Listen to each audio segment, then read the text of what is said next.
This is the Cowboy State Daily Morning Show with Jake.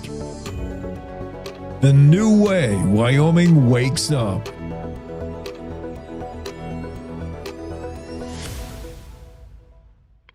It's time to take a look at what's happening around Wyoming. From the Cowboy State Daily Newsroom, I'm Wendy Kaur.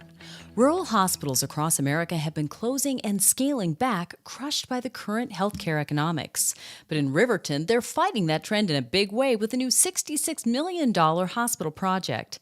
Cowboy State Daily's Renee Jean reports that the central Wyoming city is building a new 71,000 square foot hospital that will offer state-of-the-art primary, acute, emergency, and specialty care services, as well as 24/7 surgical and emergency capability for a region serving about 22,000 people. You know, to get to Lander, Thermopolis, it's quite a drive in the winter. The longer it takes to access those higher level of care, that's lost brain tissue, it's lost heart tissue, it's worse health outcomes. And so the community just kind of banded together to build a $57 million hospital. The $57 million for construction is only part of the total $66 million allocated for the project. The balance is for operating funds, while the new nonprofit independent hospital ramps up its services. Those in western Wyoming worried about the Dollar Lake fire making a run at the state's famous landmark Squaretop Mountain don't have to worry any longer because it's already happened.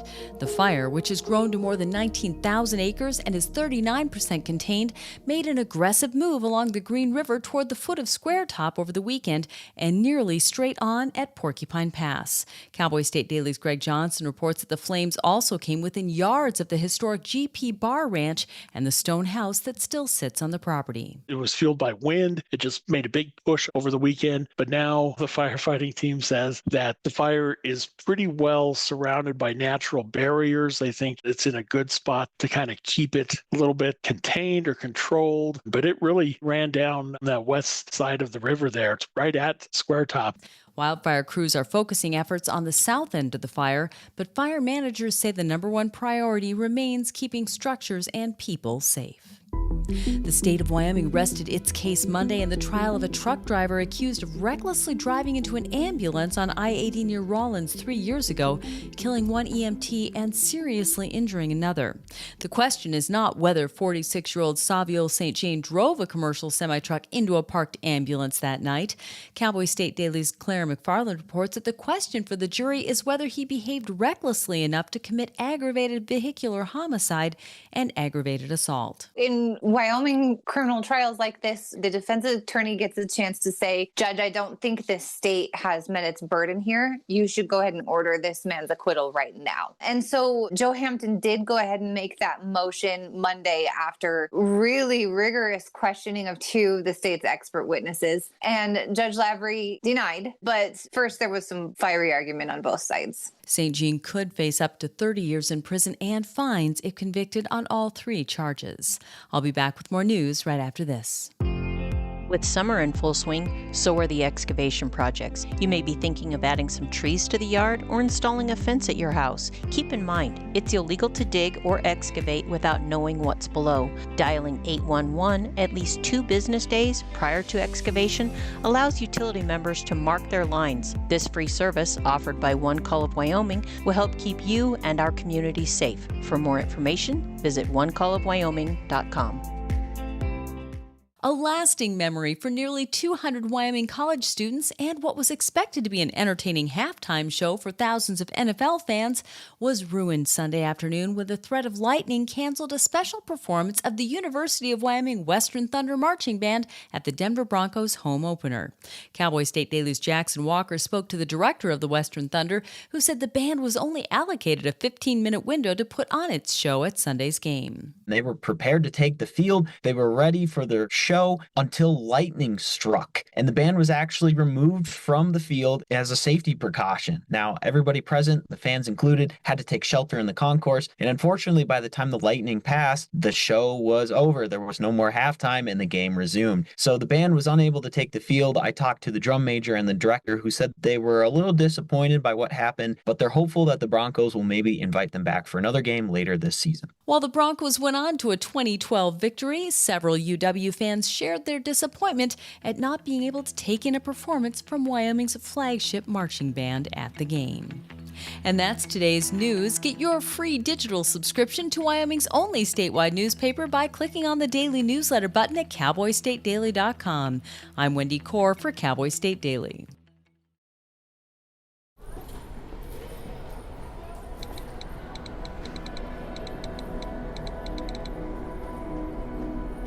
Some people judge a book by its cover, and if you're not what people are looking for, you're kind of like a reject.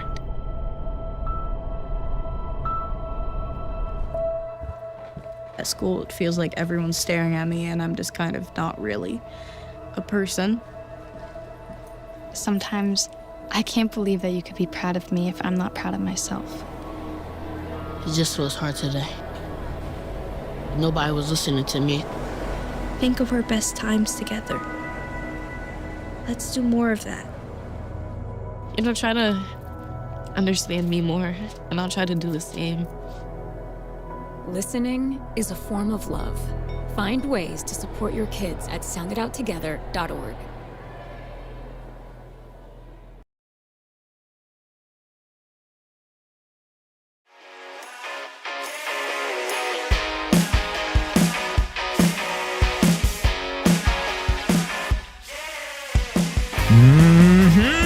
Cowboy State Daily, Tuesday. I'm Jake, and it is September 9. Yesterday, I think I thought it was September 9th all day, but whatever. Nobody noticed. I don't want to run through September quicker than we need to. It's a great month.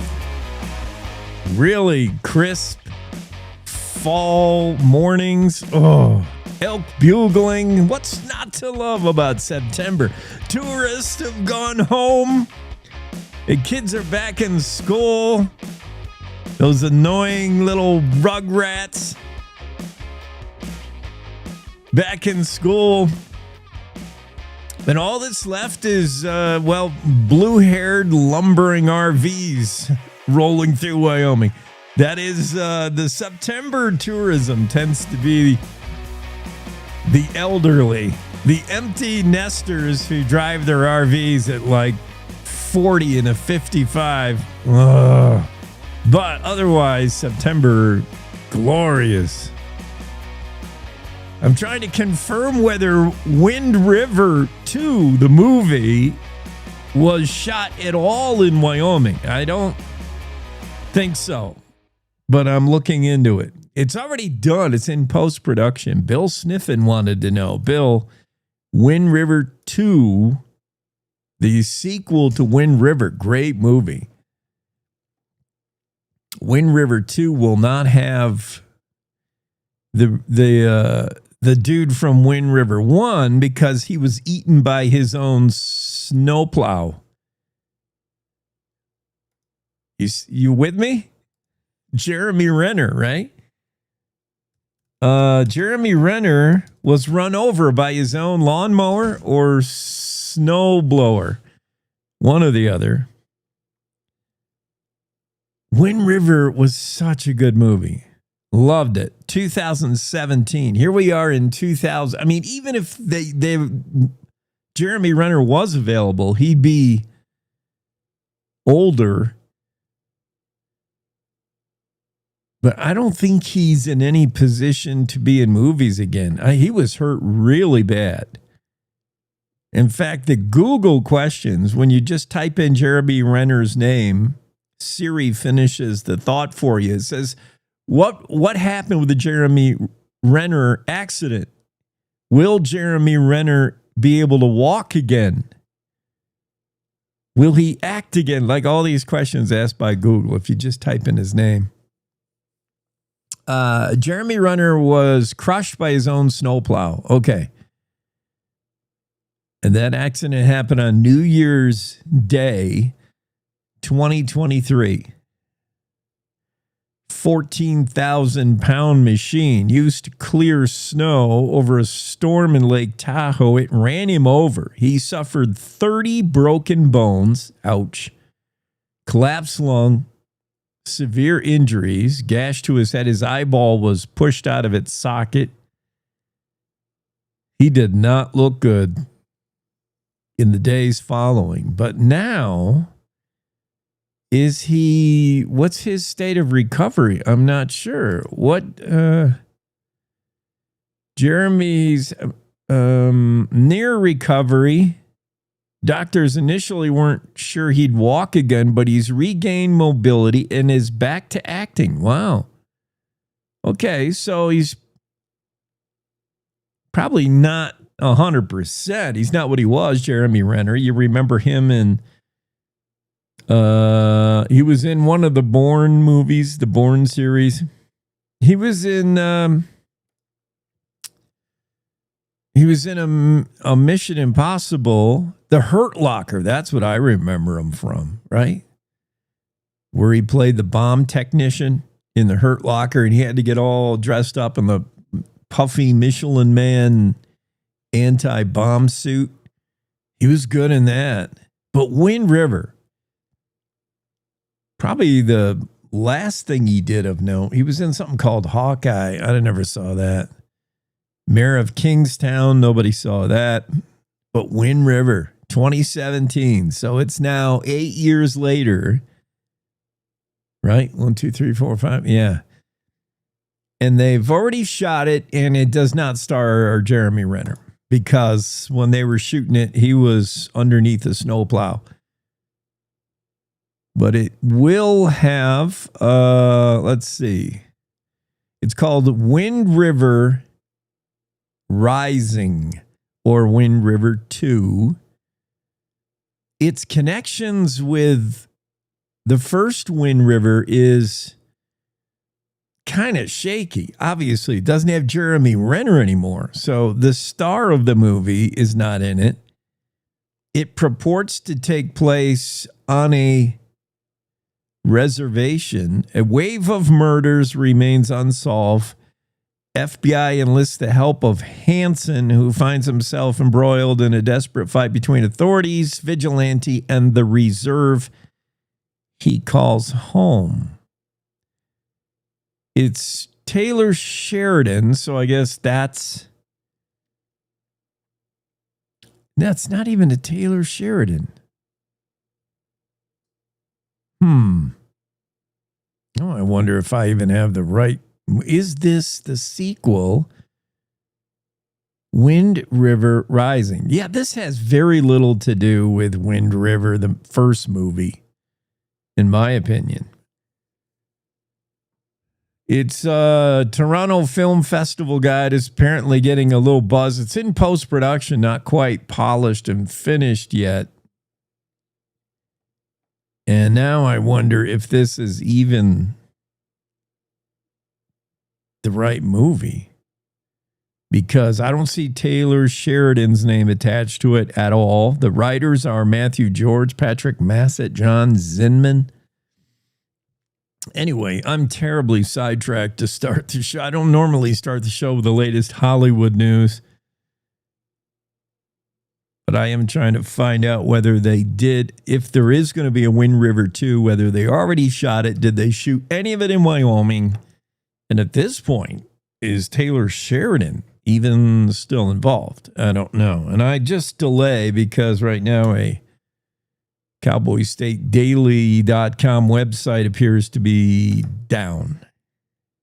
All right. So I'll get the weather forecast. I guess I can get it from Don Day's regular old podcast, September 9th. Pattern stuck for a while. Yeah, I don't. I can do weather for. I really need the website to do statewide weather. I can do weather for each town, but then I have to. I'm all thrown off. Here's stories we're going to cover today. while rural hospitals are not necessarily a hot item. In fact, many are closing, facing severe budget cuts. This story from Riverton bucks the trend. Riverton's building a brand new, big, $57 million hospital, and it was birthed out of the idea that doctors got sick of dwindling money and dwindling stuff. Doctors at Riverton working there were like slowly everything was falling apart and becoming unavailable. In fact, so much so that in Casper, the hospital there said, "What's going on? We're getting a lot of Fremont County, Lander, Riverton patients that you should be seeing." And Riverton's response was, "Well, our hospital sucks and we can't do anything here." And now they're going to build a new one. And how are they going to get it funded? Well, $37 million coming from a loan from the U.S. Department of Agriculture, another $1 million from Community Facilities Emergency Rural Care Grant, another $15 million from other federal grants, some private funding, and next thing you know, $57 million ambitious hospital in Riverton. The Dollar Lake fire looks to be contained only because it's run out of things to burn. That has been a nasty fire. 19,000 acres, 39% contained. Made a run at Square Top Mountain and just blew right by that. Square Top Mountain is just, solid granite. Nothing on it is going to burn. But the fire did head right into Porcupine Pass, where firefighters have been trying to hold the line there using Porcupine Pass. So maybe it'll sit tight, but it is threatening one historic structure, the historic GP branch. It's been saved so far, but it's been a battle. The flames came within yards of the historic GP Bar Ranch and the stone house that still sits on the property. The property is now owned by the U.S. Forest Service, and it is owned by the Forest Service, but it is home to retired criminal law attorney Stan Decker Canyon. It's his family's legacy homestead. And Canyon said, "I was raised up there as a kid. My brother Kim and I." His grandfather Stan Decker bought the property in the 1920s, developed it into a dude ranch, operated it right through the 1960s, finally sold out to the Forest Service. So that home, that property is near and dear to Stan Canyon. And he said he's watched these firefighters beat the flames back once and then twice. They've saved that property so far. If not for their efforts, he said that stone house would have burned down. I didn't know stone could burn. The state rests on the trial of the Haitian trucker who killed a Rawlins EMT with his semi. We'll see what the jury decides there. That is a jury trial. The jury's being asked whether the trucker behaved recklessly enough to commit aggravated vehicular homicide and aggravated assault.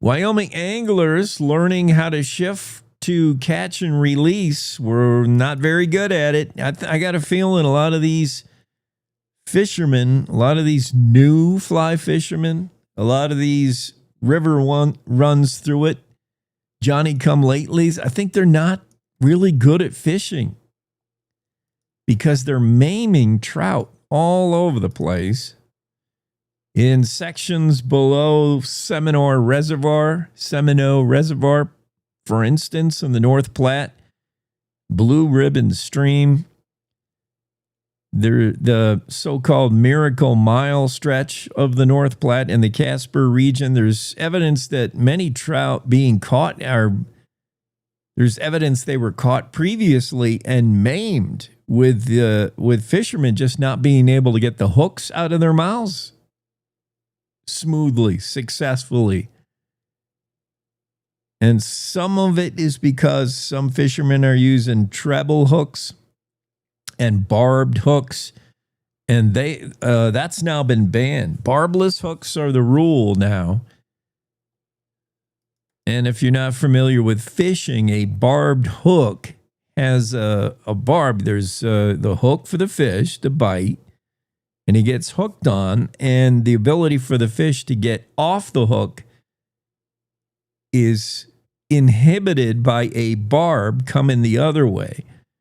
So it really increases your chances of keeping a fish on the line, keeping a fish on the hook, but it also makes it more difficult to remove the hook from the fish's mouth. And with trout, they're pretty susceptible to warmer temps. So especially in August fishing, you should not be handling trout very much, if at all. You're advised to try to keep them in the water. When you net them, try to keep them in the water. If you got to bring them out of the water, do it quickly. Try to reduce the amount of time you're handling them. It's probably a good idea to use gloves as well. And then getting the hook out should be quick and smooth, but I think a lot of fishermen just aren't very good at it and probably have no business fishing. They certainly should not be using barbed hooks anymore. Those were banned in a recent legislation effective January 1st. Oh, I guess they're not banned yet. January 1st, 2026, barbless hooks only along popular sections of that North Platte. That includes the River from Gray Reef section down to the takeout at Miles Landing and Government Bridge. Concerns over fish suffering injuries from repeated hooking. Catch and release has maimed too many trout, and we're going barbless. I mean, that'll help. That's a Band-Aid. The bigger problem is there's just too many people fishing. Too many people fishing. And then too many of them don't know what they're doing. Too many tourists in Yellowstone don't know what they're doing. Andrew Rossi's story about some dim-witted Yellowstone tourists thinking a bison was performing a dance for their enjoyment. The bison was actually hopping. It was a precursor to goring. Next step, say bison biologist, is the charge and the gore.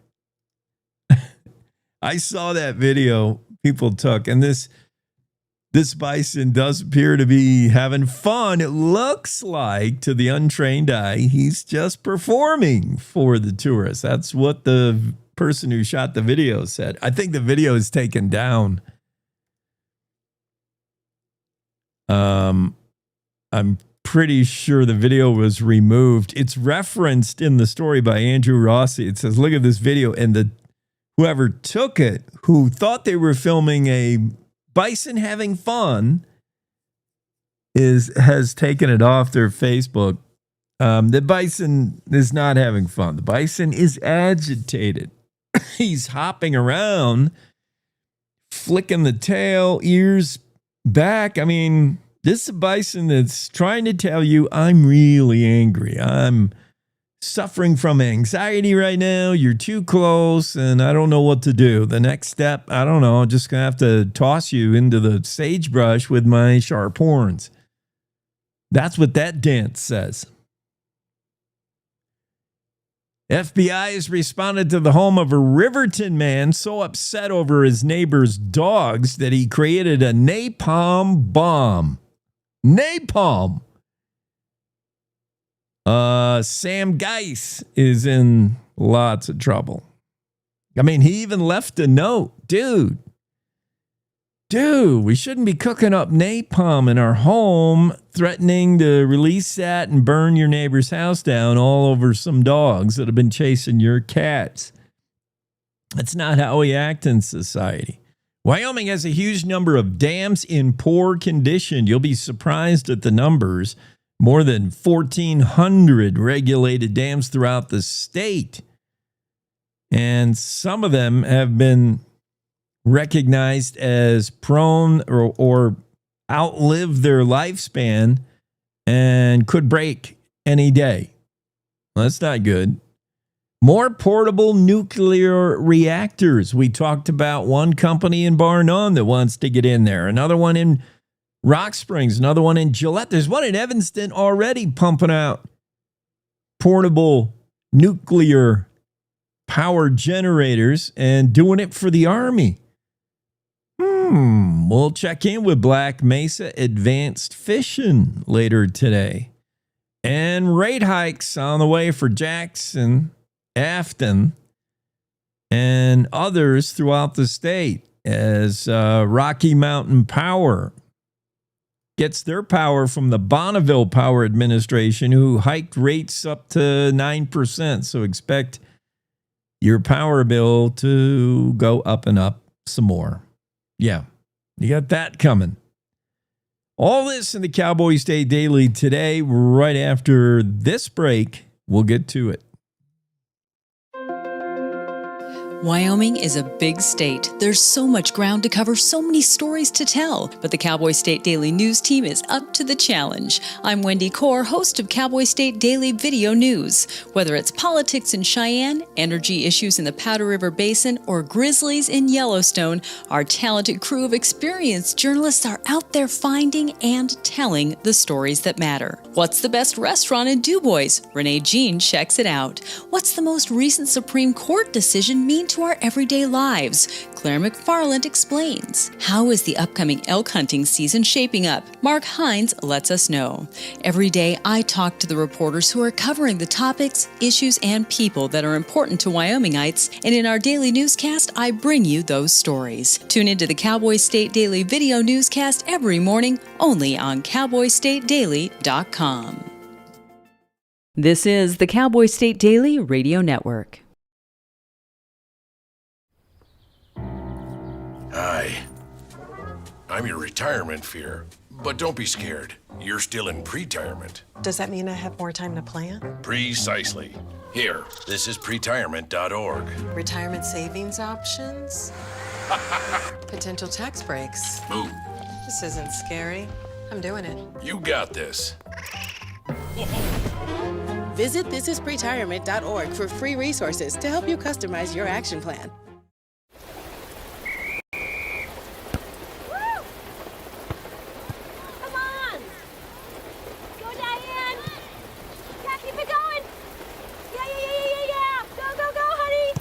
If you love them enough to drive an hour to cheer them on as they get beat 11-0 in the rain, then surely you'll check NHTSA.gov/the-right seat to make sure they're correctly buckled in the back seat. Throw that ball, Diane. Woo! You got this. So as a technical sergeant, E6. I served in Vietnam in 1969. I am a U.S. Army veteran. Have you ever helped a fellow veteran? Of course. Yes. Try to always be there for each other. I do my best reaching out to my brothers and sisters in arms. Have you ever asked for help yourself? It's always tough, right? I can't say that I have. I mean, If you don't have someone to kind of help you guide those thoughts, it can be really bad. eventually, you just can't deal with it on your own. I guess it's a part of the military too, right? Service before self. It was drilled in, service before self. And you start to question, maybe people would be better off without me, When you realize that you're not alone, once you take that first step, there's so much support.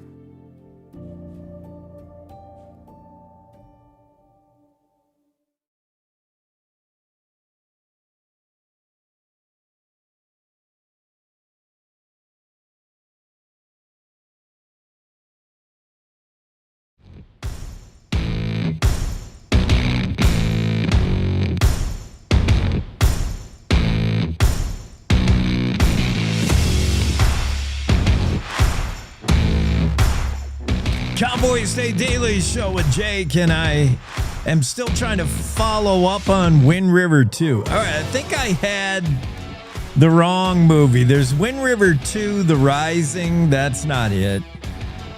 Wind River 2 The Next Chapter. I think that's the one I want. Maybe.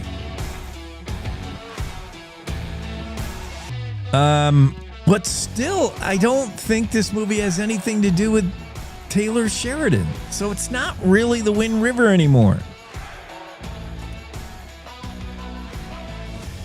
Taylor, maybe it does. TV Titan Taylor Sheridan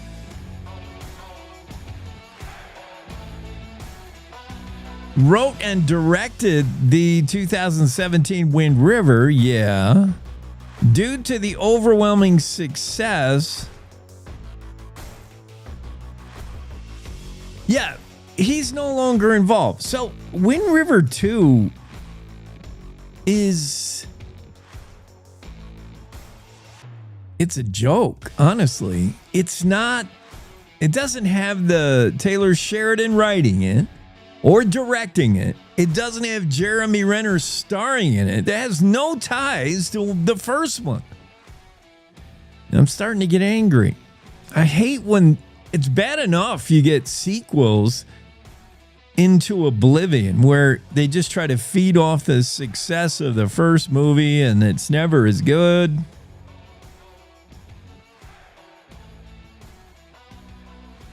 Taylor Sheridan is not participating in the follow-up. Hasn't written it, not directing it. And there's nobody from the first one even starring in it. Maybe the chick is in it still. Oh, that's terribly sexist. Who is that? Elizabeth Olsen. I don't think she's in it. The sequel will have Martin Sensma. Okay, 2 dudes from the original are in it. 2 dudes that you never even noticed in the first one. Elizabeth Olsen, not back. Jeremy Renner got run over by his snowplow, not back. And Taylor Sheridan not involved. So how is this Wind River 2?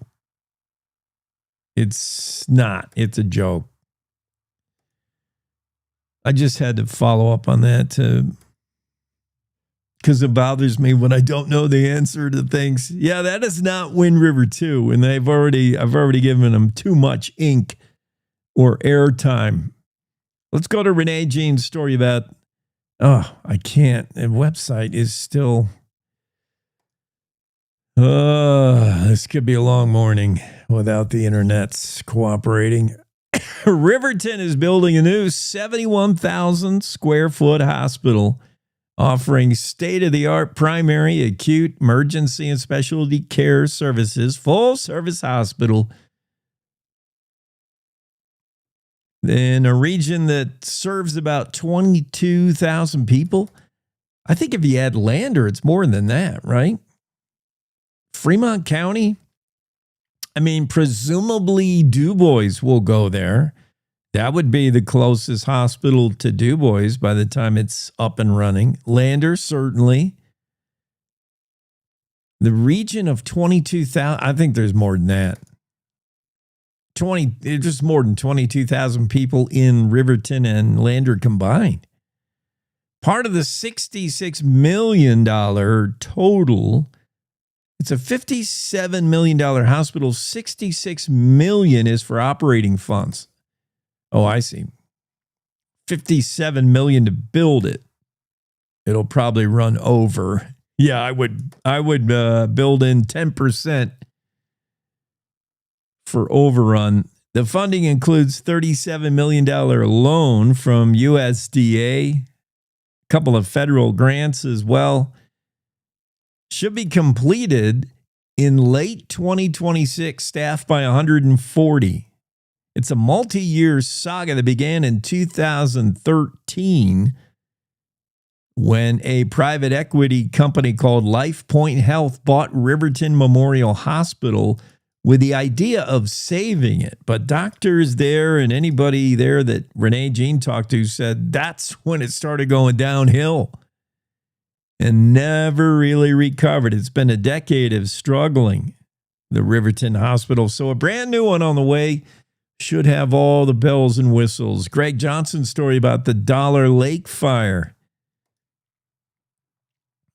Just pesky fire that continues to grow, although it may be now running out of fuels. 19,000 acre fire, 39% contained, made an aggressive run over the weekend toward the foot of Square Top Mountain and nearly straight on Porcupine Pass, threatening the historic GP Bar Ranch and a stone house that still sits on that property. That's the property of Stan Decker.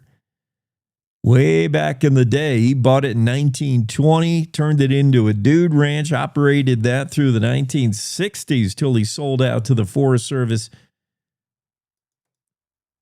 Upon seeing a photo of the flames burning down the hillside towards his old stone house home, Decker Cannon said that it was chilling. He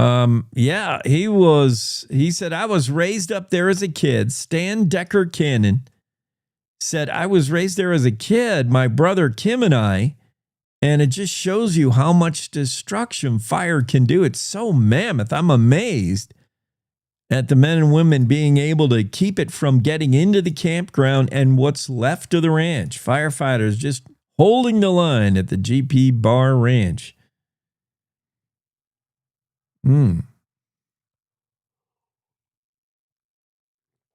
What else is happening in Cowboy State Daily News? Let's dig into the FBI responding to a Riverton man accused of threatening his neighbor with some homemade napalm. Yeah, nothing like that to get the feds' interest. He is Samuel Clay Geis, 55-year-old. Sam is upset at his neighbor. The dogs are barking. It's not so much the noise. He's worried about his cats. He thinks the dogs are chasing the cats, harassing the cats, etc. He has cats. She has dogs. He's warned her before. In fact, the neighbor is pretty sure it was Sam Geis who started a fire in the alley a couple days ago, just as sort of a precursor, a little bit of a threat, like, hey, next thing is going to be your house. And then the note on her home pretty much confirmed it. The note said, quote, if your dogs ever so much as bark at my cats, or if I ever have to talk to the cops again, so obviously law enforcement has been over to his house, I am going to wait until everyone is sleeping and set your house on fire. Oh, well, that's quite clear. This is the letter received by the neighbor, purportedly from Sam Geis. Geis continues in the letter, so it's your turn to die for those dogs.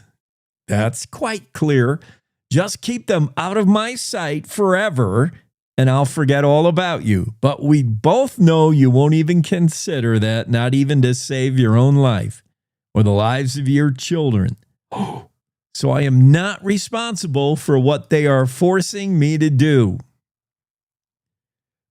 I love people who don't take accountability. 55-year-old. This is not even somebody from the Gen X or from the whatever generation it is that thinks they're owed something and nothing is ever their fault. This is a 55-year-old who ought to know better. No, it's the dog's fault that he needs to burn somebody's house down. I am not responsible, Sam purportedly wrote, for what they, presumably the dogs, are forcing me to do. So he's being forced by dog. Are the dogs talking to you? You have voices in your head? I'm not responsible. People's favorite 3 words. I'm not responsible. Yes, you are. As soon as you light the match, you became responsible. The letter closes, you saw me test my napalm stash. Oh, man, it just keeps getting better. Sam Geis, all the incriminating evidence the prosecuting attorney needs is in this letter. I mean, it's all there.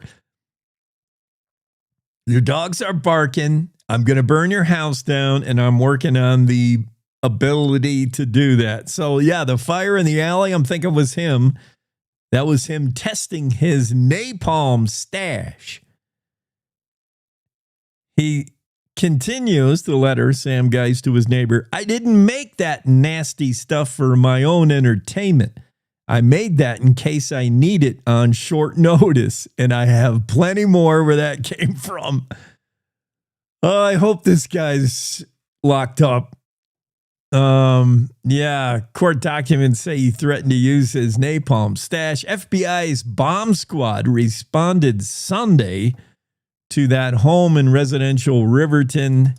They served a search warrant, arrest warrant, took the man to jail, and hopefully cleaned up the napalm. Yeah, that stuff is nasty. And note to Sam, take responsibility for your actions, number one. And if you are going to do some bad actions, I wouldn't write it all out in a letter beforehand. Makes it perfectly convenient. It's going to make it tough on your defense lawyer. Let's just say that. David Madison says a number of dams in the state are crumbling or rated as in poor condition. That's not good news. State officials warning Wyoming legislators that they've identified of the state's 1,471 regulated dams, almost half are in poor conditions. A staggering 41% of the dams are in poor condition. The numbers get more concerning as the stakes rise. 36% of significant hazard dams and 13% of high hazard dams, meaning should these dams fail, what assets would be at risk, are also in poor repair. So in other words, 13% of crucial dams that are called high hazard dams are in poor repair. 36% of significant hazard dams in poor repair.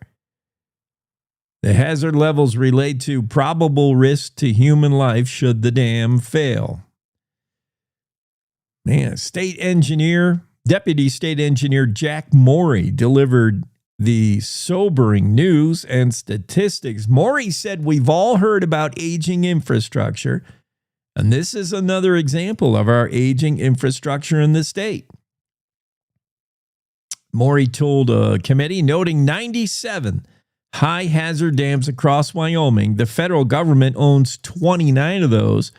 The state owns 2, and private entities own the remainder. Chris Brown, Senior Assistant Attorney General with the state's Water and Natural Resources Division, said not only is it a safety risk for anyone who lives below the dam should the dam fail, but dams are crucial for Wyoming to deal with drought periods and deal with water retention, obviously, and legal pressure from downstream states as they clamor for Wyoming's water. These dams serve a huge purpose and interest to the state. Chris Brown said we're seeing hot and dry, and we're seeing dwindling water supplies. So dams crucial to the state's water interest, and should they fail, kind of crucial news to anybody who lives below them. Cowboy State Daily show continues right after this quick break. Want to stay in touch with what's happening around Wyoming? I'm Wendy Core, host of the Cowboy State Daily video newscast. From Mountain View to Upton, from Jackson to Cheyenne, our reporters are out there finding and telling the stories that matter. Every day, I talk to the talented journalists who are covering the topics, issues, and people that are important to Wyomingites. And in our daily newscast, I bring you their stories. Tune in to Cowboy State Daily video news every morning, only on CowboyStateDaily.com. Wyoming is a big state, There are so many stories to tell, and here at Cowboy State Daily, we pride ourselves in bringing those stories to you every day. I'm Riley Strand, videographer and production assistant for Cowboy State Daily Video News. Every day, host Wendy Core and I talk to the experienced journalists who are covering the topics, issues, and people that are important to Wyomingites. And in our daily newscast, we bring you their stories. Tune in to Cowboy State Daily Video News every morning, only on cowboystatedaily.com.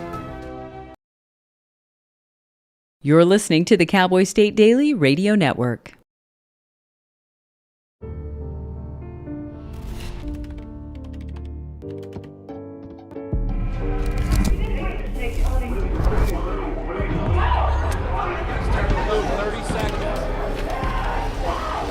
I'm an ex-drug dealer, and I'll be your sub today. Can you see anything different as a pill? No. You don't know? Fentanyl is being mixed into everything now. There's only one thing that will save somebody's life. That is naloxone nasal spray. Fentanyl, it's cheap, it's potent, and it's profitable. Why would drug dealers put a lethal dose of fentanyl in drugs if they know it's so harmful? Really just all about the money. I just didn't realize that one pill could change your whole life. More kitchen now.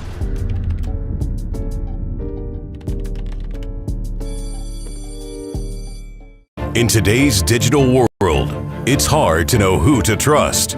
Your local TV and radio stations bring you the facts. Misinformation and deep fakes flood social media, but broadcasters deliver verified and accurate news. For news, emergency updates, sports, and entertainment, turn to your local stations. Text TV to 52886 and urge Congress to support the vital local journalism broadcasters provide. Did you hear? Todd's in the hospital. Who's Todd? He got a collapsed lung from vaping. He thought it was cool. Not cool. Promise you won't vape, Emma. It can lead to a lifelong addiction, and we can't be friends if your lungs collapse. Bogus. Wacky sitcom teens aren't the best people to talk to your kid about vaping. Hey, you got a minute? You are. Start the conversation with your child about vaping today.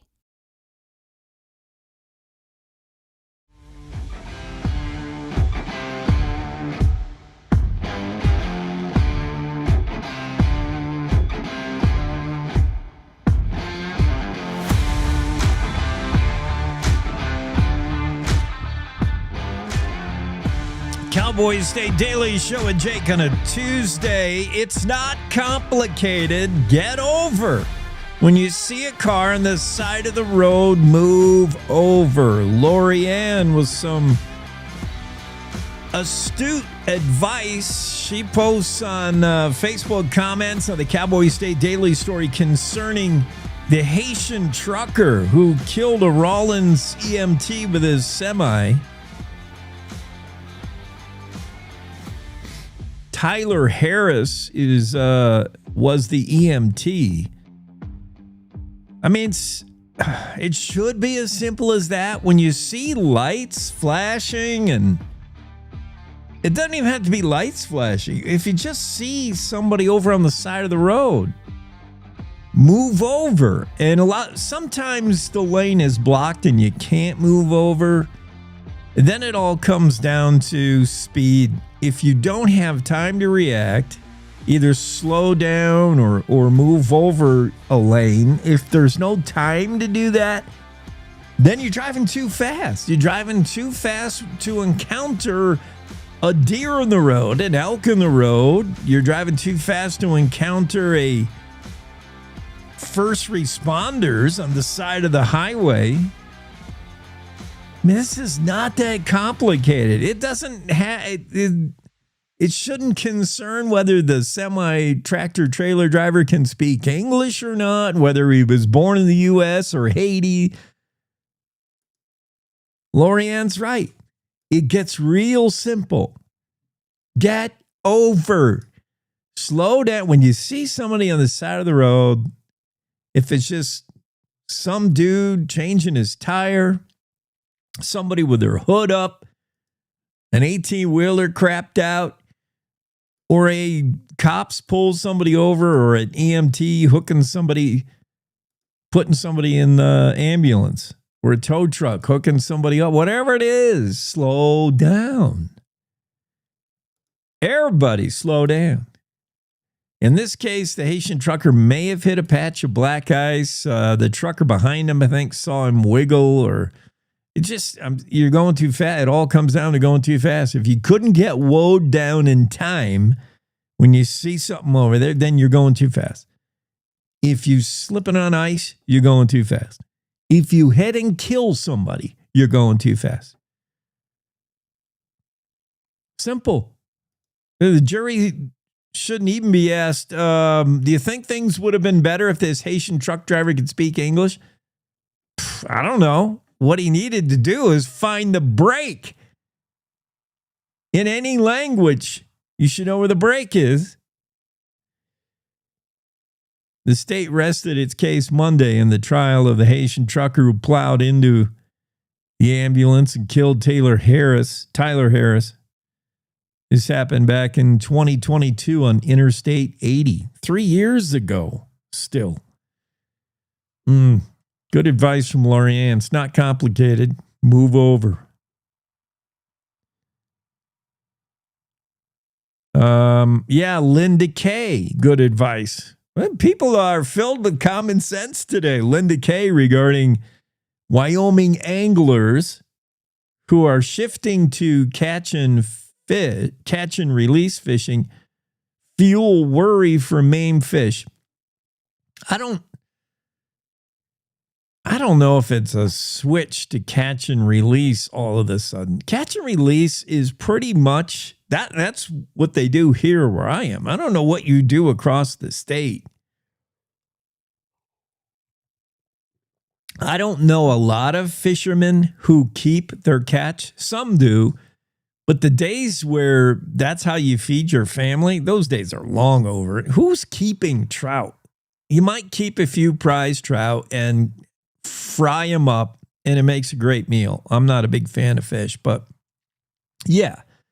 But more than 90% of the fly fishing I see done, there's no intent to keep the fish. You're going with a guy, you're going with an outfitter, and you're just fly fishing for fun. Or you watched river runs through it, you're 60 years old, retired from your job, and you got nothing else better to do than stand in a river and fish. You're not keeping the trout. Not many people. It's catch and release, and it has been catch and release for a long time. But the problem is there are too many fishermen in the waterways now, too many, sheer numbers, that there's no trout left in the river. In the story, if I could get to it, and I can't. In the story, one of the people quoted written by Mark Hines said, I used to catch 5-pounders out of this whatever area. And he said, not anymore. Never. I used to be able to do this and that, but there are too many people in Wyoming. That's also blamed for the reason the dams are failing in Wyoming. I just talked about that story. The state engineer recognizes that 41% of the dams in Wyoming are in poor condition. And in the story, reason being is because of increased demand, more people. Infrastructure is failing in Wyoming, from our roads to our dams to our grid, to our electric grid. Bonneville just hiked the rates. Reason being, more people want electricity. There's just more people. Somehow, even though the state's population numbers aren't really shooting up, are they? They haven't increased tremendously, but there are more people visiting this state, that's for sure. And there are more people standing knee deep in the river fishing for trout. And a lot of these fishermen, too many of these fishermen, aren't good at fishing. They aren't good at it. They do it maybe twice a year, and they can't get the hook out of the trout very well, and they maim the trout. There's too many trout being maimed, and that has caused a new law, barbless hooks on certain rivers, and that really should be, fishermen should be doing that already. And there's your indication you've got newbies and rookies and people that don't really know angling, is you should make that conscious decision yourself.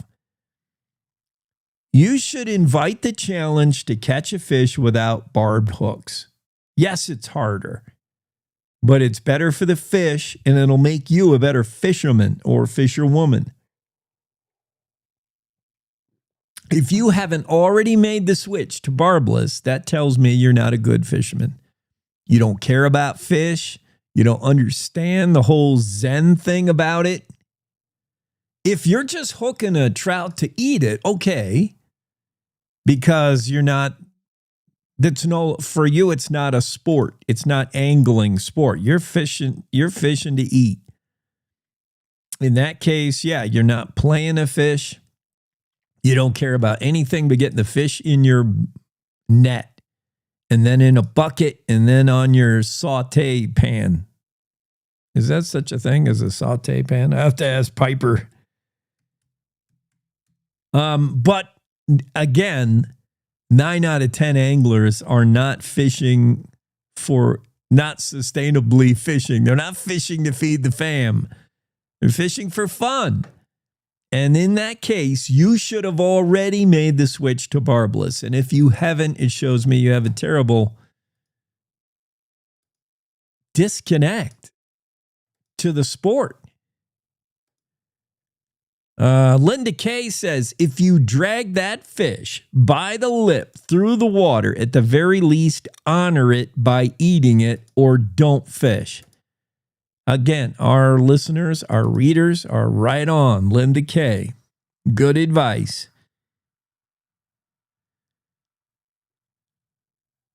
Other stories we're following. Nuclear energy is already in Evanston. How did this sneak up on me anyway? Because we're hearing about these modular, nuclear generator, modular. They're about as big as as big as a railroad car. Some of them are a little bit smaller. They're like the size of a bully barn, and they can power an airport, a hospital, or an army base. And that company that wants to get in, Radiant wants to get in, bar none. And we heard all about that. The town council's like, what about the green ooze? Some people say. The mayor really wants it. Then down in Rock Springs, the mayor wants it so bad, he's already hired somebody to tell the people how much they want it. That's pretty much the good paraphrase. In Gillette, they're struggling with another company that wants in there. And now we hear of a fourth company, I think, that I didn't even know about. And they're already doing it. It's not like they're asking the town council. They've signed a contract. They're supplying the Army with a line of portable reactors. The Department of Defense contract is already done. Evanston-based nuclear manufacturer Black Mesa Advanced Fission is already inked a deal with the DOD to produce a line of portable reactors that'll replace the military's current diesel-powered generators. CEO Josh Payne said his company was contracted in January to create these for the Army, and Black Mesa is already rolling. So that's 4, by my count, communities where these modular nuclear reactor companies want to get a hold in Wyoming, or have already gotten a hold in Wyoming. Interesting. That and more, including, poor Denver was never had a chance to see University of Wyoming's Western Thunder. That is a treat that you don't want to miss, but they did miss it. The University Marching Band, Western Thunder, they're famous. They're great. You see them at UW games, at Wyoming Cowboy football games. They had a deal where they were going to perform at halftime's Broncos home opener at Empower Field in Mile High. Problem was lightning.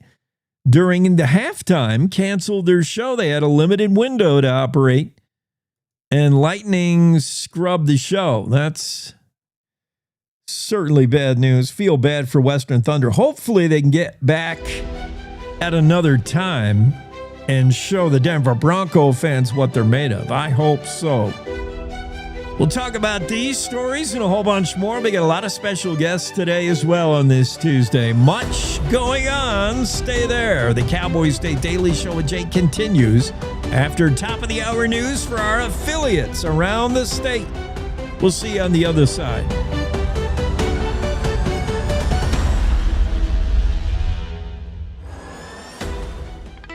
It's time to take a look at what's happening around Wyoming. From the Cowboy State Daily Newsroom, I'm Wendy Kaur. As the summer draws to a close, hot and arid conditions remain, while those keeping close tabs on the state's water supply and the dams that help manage the resource grapple with serious legal challenges and a long maintenance backlog. The bottom line is a huge number of dams in the state are rated as being in poor condition. Cowboy State Daily's David Madison reports that state officials are painting a troubling picture of aging infrastructure and mounting pressure from downstream states hungry for water that's becoming increasingly scarce. Our dams need attention. At the same time, we aren't sure or can't guarantee exactly how much water is going to be flowing through our system, stored in reservoirs, coming downstream. It all depends on a hodgepodge of compacts between states regulating water. There's a deadline looming of November 11th for all of the states involved in the Colorado River Compact to come to an agreement, and things are getting contentious. The water crisis also has lawmakers questioning how the state can balance continued development with shrinking water supplies. Well, there was a time when fish were caught mainly to eat, and plenty of anglers in Wyoming still do that. But there's been a large shift toward fishing mostly for the experience, or catch and release fishing. Cowboy State Daily's Mark Hines reports that that's raised some concerns over fish suffering injuries from repeated hooking, particularly in popular fisheries around the state. The old school, we catch fish for food, has gotten more toward we catch fish for the pleasure of fishing, so we catch and release. But a concern that grows out of catch and release is hook injuries, because when fish are repeatedly hooked and maybe sometimes the hooks have to be ripped out of their mouth, they suffer those injuries and they carry those injuries with them for life. The Game and Fish Commission this year moved to ban barbed fishing hooks on the stretch of the Miracle Mile on the North Platte River. Studies of fish populations in other popular Wyoming fisheries indicate that hook injuries from catch and release fishing are a widespread problem. An Evanston-based nuclear manufacturer says it's working with the U.S. military to produce shipping container-sized reactors. Black Mesa predicts its reactors will replace the military's current diesel power generators. CEO Joshua Payne told Cowboy State Daily's Jackson Walker that his company was contracted in January to create tactically mobile reactors for the U.S. Army. This company received about $5 million in a contract from the Army in order to produce these reactors. And I spoke to the CEO of the company that says business is booming. They're putting these reactors out. They're trying to put as many as 100 out per year, which he estimates would have about a $3 billion impact on the state of Wyoming. Black Mesa's project is among a growing list of companies announcing plans to bring nuclear developments to Wyoming. Radiant Nuclear also plans to build a microreactor project near Bar None, a project that has sparked fierce debate between local and state leaders over storing spent nuclear fuel. I'll be back with more news right after this. With summer in full swing, so are the excavation projects. You may be thinking of adding some trees to the yard or installing a fence at your house. Keep in mind, it's illegal to dig or excavate without knowing what's below. Dialing 811 at least 2 business days prior to excavation allows utility members to mark their lines. This free service, offered by One Call of Wyoming, will help keep you and our community safe. For more information, visit onecallofwyoming.com. Well, thousands of people have been charmed by a video of a performing bison in Yellowstone National Park that appeared to be prancing around and hopping out of playfulness. For bison biologists, the Friday video has less charm and more charge to it. Cowboy State Daily's Andrew Rossi reports that for them, the sight signaled an animal building up for an attack, a turn that could have been tragic for the tourists leaning into the animal with their smartphones. It is admittedly kind of comical because you have this 2,000-pound animal literally hopping and running around, jumping, throwing its head around. So you could see why it could be amusing if you're not there watching it. But the thing is, all of the behaviors that bison was demonstrating to those tourists on the boardwalk were pretty aggressive. If a 2,000-pound bison is angry enough, there's not really anything that's going to inhibit it from trying to exact whatever vengeance it feels is necessary on whoever's in the vicinity. Biologists say that if the bison had gotten a little more agitated, there could have been several serious injuries on the boardwalk. And that's today's news. Get your free digital subscription to Wyoming's only statewide newspaper by clicking on the daily newsletter button at cowboystatedaily.com. I'm Wendy Core for Cowboy State Daily.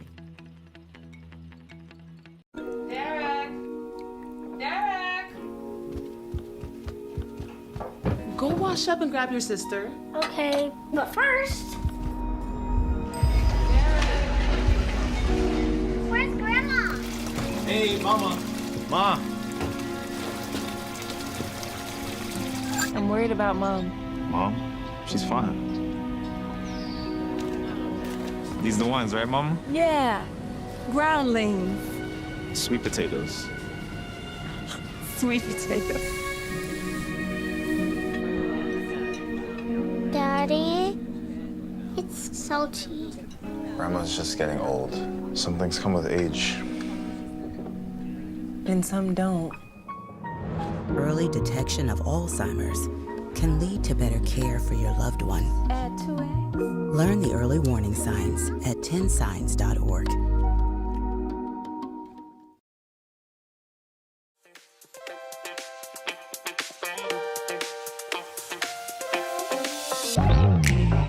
Cowboy State Daily Show with Jake continues here on a Tuesday. We get into the room. Representative Jeremy Haroldson, HD4, that's House District 4, since 2021. Representative, how are you today? Doing well, and how are you? I'm good, thanks. Having one of those mornings, but nobody cares. So I'm just going to have to work through it. We're going to put a D or an R after your name. I'm guessing an R. That is correct. And also an FC. We're going to talk about repealing the gun-free zones, and something you've been working on for a long time. Congrats. Yep. We finally got it over the finish line. But first, I want to have an idea. First, I want to know if you're keeping any honey in Wheatland, because did you hear about the bee farmer? Oh, the bear got into his honey. Yeah. Oh. So, yeah, I actually am a beekeeper as well. I've got a couple hives on the backside of my property, and whoa, and it's always a concern. We have a cinnamon that we found in our community, came out of the mountains. I don't know if it's the same one that hit this honey farmer's hives, but you always have to be careful. That they are notorious for destroying hives, and so I've had it happen before, and I do it just for myself. I enjoy having that honey and having the blessing of that. But man, it's amazing. You get a black bear in your hives, and they'll just destroy it. Oh, so, man! As of right now, cross our fingers, we still have our hives. But it's always a concern you have when we see those adolescent bears come down off the mountain. I would not have thought that in Wheatland. I got to get out there more often. Born and raised in Platte County, lives in Wheatland. This is Jeremy Haroldson with us. I want to talk about the Freedom Caucus and what you rowdies are doing in the House, the governor said.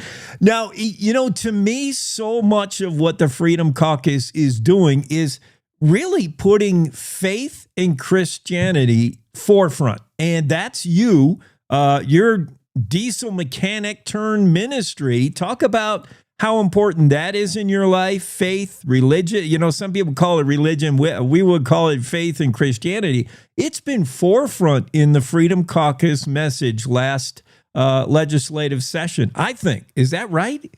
Yeah, absolutely. And so when we look at, people have asked me, how do you line up Christianity and politics, and how do they marry? And I think the reality is this: it's a seamless marriage. There's no change.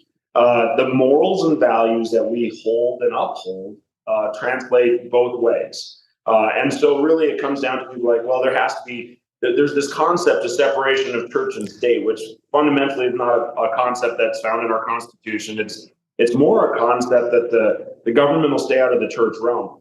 But on the flip side, the church realm should be in the governmental realm, because the moral fabric of a nation, the moral fabric of our nation, whether you like it or not, was founded on biblical principles. And so the Freedom Caucus, the whole concept of the Freedom Caucus is uphold the Constitution, uphold the Word of God, and bring proper governance to the people. That's the heart and goal of it. And so when we look at what the Freedom Caucus has done, be it with gun-free zones and what we're talking about there, and restoration of the Second Amendment rights, or maybe it's just kind of lowering that overall umbrella of governmental control, or whatever it may be, really the people succeed, the people thrive whenever we align ourselves with good policy surrounded by the Word of God. And so a lot of times when we think about it, I mean, thou shalt not steal, thou shalt not commit adultery, you shouldn't murder. Like these fundamentals of the gospel are pretty common sense. Say, love your neighbor as yourself, right? I mean, those concepts, I think, if we're looking if we were to take a cross section of our nation right now, if we could put these values back into our nation, it'd be a better place to be. You don't have to lock your pickup anymore. And at the end of the day, you can let your kids walk to school because you really don't care what happens, because there's good people out there. Well, we live in a world where a lot of places, Wyoming, we're kind of the last hope, but a lot of places that's not the case. And the reason is because those morals and values haven't been at the center fabric of our nation. In those ways, and with firearms, I've heard you say that several times. Wyoming is the last hope. This is a state where we're taking a last stand on a lot of issues. Let's go to the firearms. Let's go to Second Amendment rights. HB 105, which you ran in 2023, couldn't quite get it there. You said, I'll run it until I win. And you did. We finally got there. Tell me about the process of getting everybody on board with repealing gun-free zones. Absolutely. So I think a couple things that you have to understand about the repealing of gun-free zones is this is a conversation long before the 5 years I've been in office. This is the conversation that's been going on for a long time. So I guess to reel it all the way back, when the Wild West was here, they were finding, hey, you know what? There were some desperados, there were some outlaws, there was some alcohol, and there was just some areas where it's like, you know what? Let's not have firearms and alcohol and all these things mixed together. So they kind of said, hey, don't carry your guns. And it was also an area kind of of honor. And there was a culture of honor back then that was like, yeah, that was the rule. We're not going to do it. But what we've seen in the modern era is gun-free zones turned into an invitation to commit crimes. And so it's a situation, if someone had a bad intention, they're like, hey, we're going to go and do something nefarious. We're going to go in and we're going to do something that's not quite legal. Let's find a place where we know that good, law-abiding, God-fearing citizens won't be. And that's what gun-free zones turned into. So rewind a while back, and we started seeing some of this repeal, churches being one of them. As a pastor of a church, then before my time, it opened up the opportunity where churches had the option to be able to be an open carry or concealed carry space. I think that's intelligent. We look at school shootings, we look at church shootings. They're just as prolific in other states. And so me personally as a pastor, I love the fact that I have armed citizens in my congregation. That's a deterrent to all of itself. And so when I ran my first time in 2021, I said, this is something I want to look at. And the reason I said that is because when I turned 21, quite a few years ago, I didn't go to the bar when I turned 21. I went to the sheriff's department to get my fingerprints taken for my concealed carry permit. And that's something I've spoken pretty forward about because I believe that's with running this bill. I mean, people know I carry that concealed carry permit. And so as a concealed carry permit holder, one of the things I realized is there's a ton of places in the state I can't carry. And I didn't think that was quite right. And so when I became a legislator, it was kind of that battle I waged into right away. And one of the things I found was the constituents that I talked to were for it. But as a whole, when we got to the legislature, there wasn't an appetite for it. Being a very pro Second Amendment state, I thought, man, this is a no-brainer. This won't be an issue. It was. And so the battle began. The first couple of years never even got traction. 23 was the first year we got traction. 24, man, I thought we got it across the finish line. It just didn't quite make it there. And then 25, I did a lot of work with the community colleges, the University of Wyoming agencies, just saying, hey, let's come to the table. Let's figure this out. Let's see about what this warm up looks like. And so, yeah, we got a finish line this year and an implementation.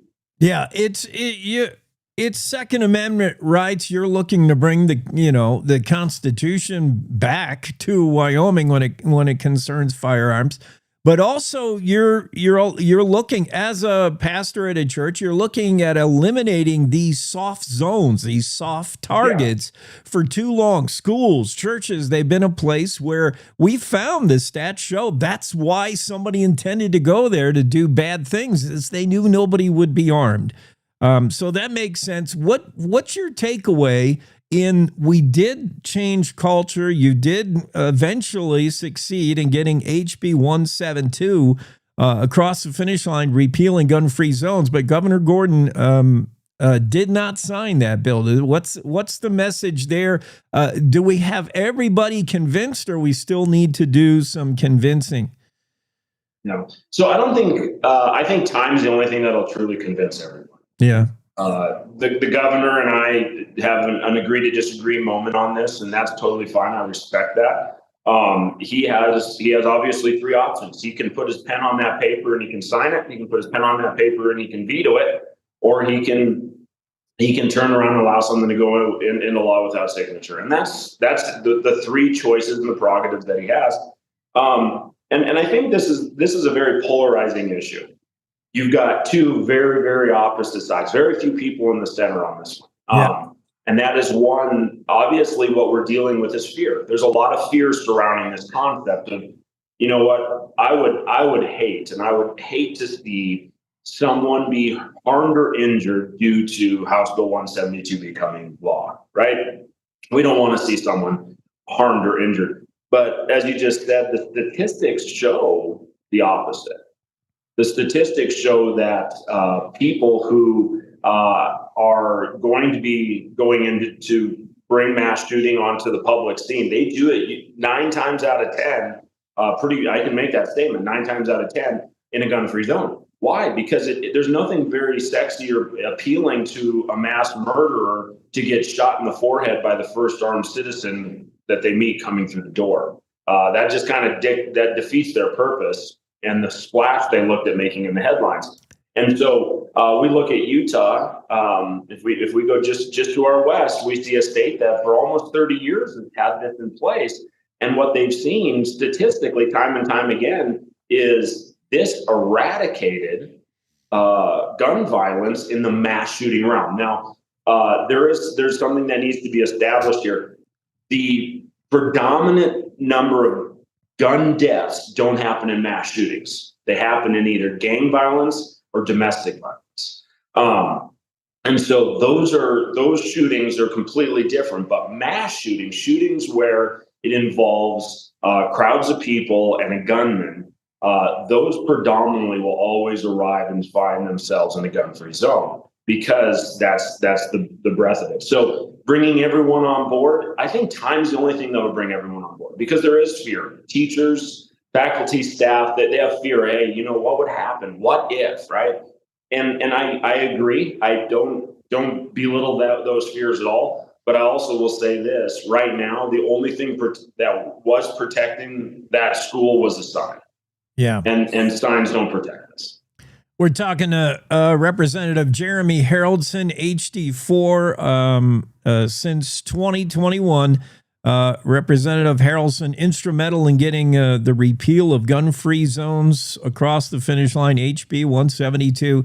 I think, some resistance, certainly at UW, at the campus, carrying firearms on campus. I know you have pointed to Utah, Colorado, where we've seen firearms on campus and have not seen issues. So it has worked there.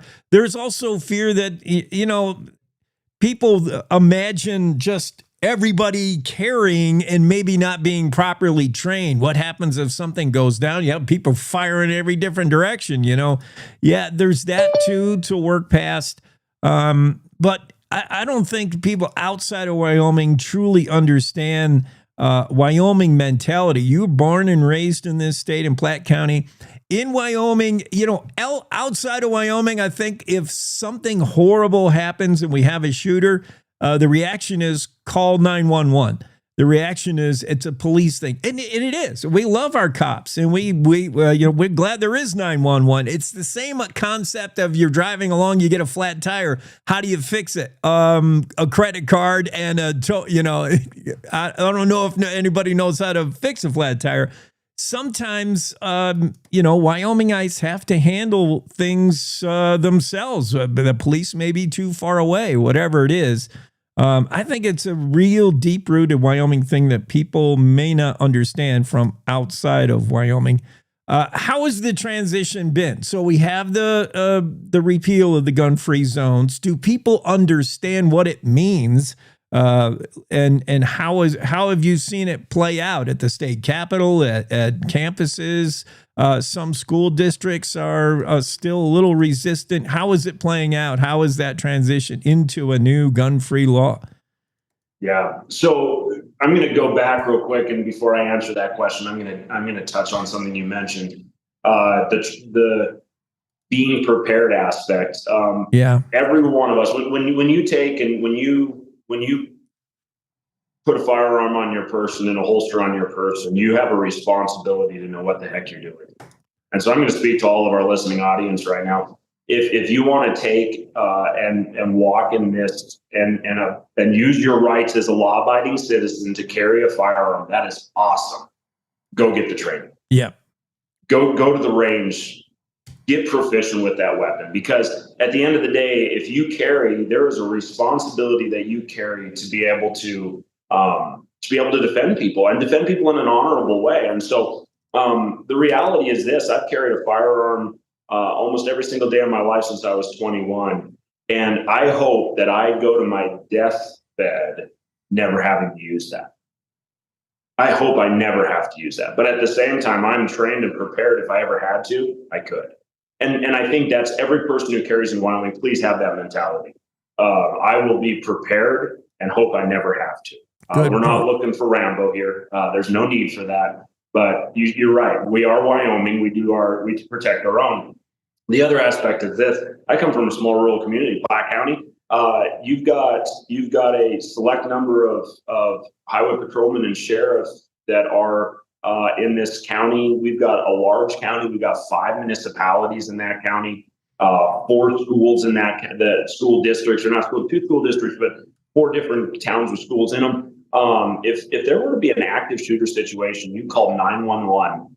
Phenomenal people are coming, but it's probably going to be 20 to 30 minutes before they get there if you're in one of these outlying communities. Mm-hmm. And in 30 minutes, at that point, this sounds really morbid, but they better bring the body bags, because that's all we can do at that point. They're going to be picking up casings, taking reports, and talking to the deceased families. And this is unacceptable. That's never the option. And at the same time, it's not feasible to fund putting officers in every school, around every corner, and in every building. That's just not feasible. So I think there's that aspect. So going back to the final question you asked is, how is the implementation going? I think that anytime you have a large change like this, there's always a learning curve. There's always that moment of going, okay, what does this really look like? And we've seen some school districts that have kind of gone on the other end, where the training that they're requiring of their teachers and faculty and staff kind of almost falls into maybe a little ludicrous, where you're like, well, that's a little far out there. Do we want to be safe? Absolutely. Do we want to be careful? Absolutely. I think that maybe forgot the intention of the law a little bit. That needs to be something that'll be reeled in time. The other is this: agencies are walking through this, trying to figure out, what does this look like? What all are we doing here? And so I think that really, I'm not getting terribly excited. I'm not getting bent out of shape in any way, shape, or form. I think this first year is just figure it out. And then we will tweak it as we need to. If there's things that we forgot or missed, I mean, this is a big policy change, and there's always going to be that process. So as of right now, am I seeing things that are like glaring obvious issues? No. Am I seeing people still kind of struggling with the transition? Sure. But I think that as we show that the sky didn't fall, I think that that's going to just help that transition continue to go smoothly. And really, if we ever get an opportunity or see an opportunity where someone is foolish and tries to go in and harm one of our kids in our schools or go into one of our agencies and harm people, and we get to see a law-abiding citizen exercise that right and defend the people, I think that it's going to pay dividends. And I think the bill was well vetted through the failures. I think every time it didn't make it, you went back to the drawing board, you did tweak it, and I think we have a good bill, and I think where we want to be with repealing gun-free zones. So we're talking to Representative Jeremy Haroldson. Jeremy, thanks for being on. I know I've heard you say there is truly nothing better than a cool September morning on a mountain with elk bugling below you. So to have you on what, September 9th in the morning when you could be doing better things is certainly a treat for us. Thanks for being here. And thank you so much for having me. Thank you for the work you do in Cheyenne, making Wyoming the last stand, the last hope on many issues. Appreciate it. Have a great day. Yeah, God bless. God bless. Cowboy State Daily Show continues. Let's get our weather guy in the scene. Let me see if I can do that. Don Day with a day weather forecast. Here we go. Don, sorry we're late in getting to you on this Tuesday. It's been one of those days. What's happening? Not much with the weather, that's for sure. Yeah, I saw on your own website, I went and checked out the podcast. You said, we're kind of stuck in a pattern, in a Groundhog's Day holding pattern. Is that what's happening? But later in the week, change? A little bit of a change. What we're going to see basically are some nice September days punctuated by a little bit more in the way of afternoon and evening thunderstorm activity. And we're going to see a gradual increase in the activity by the end of the week and the weekend, especially between Thursday and Saturday. Now, this is good news. I think for Western Wyoming, this could mean some rain-producing showers over the fire areas, which is good. Yeah. We're also going to cool off a little bit over the weekend. But, this time of year, you always you're always looking over your back for something to come. But we don't see anything for a week. For the week ahead, it's really just going to be nice September weather. If we're going to have weather, it's going to be from a shower or thunderstorm. I saw a lot of what I call, I don't know if weather guys call it, dry lightning in Western Wyoming yesterday or last couple days.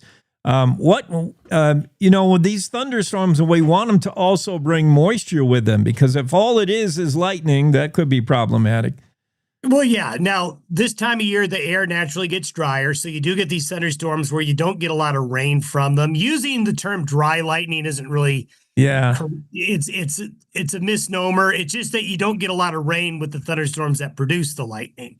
But as the week wears on, we get a little more moisture into here, and I'm hoping that some of these will produce rain. You're going to have that risk of lightning starting more fires, and that's something in the fall you really, really are concerned about. But I do think the combination of it being a little cooler, a little more humid, and a better chance for these showers to be productive with rainfall, especially in the West, is going to be with us here at the end of the week.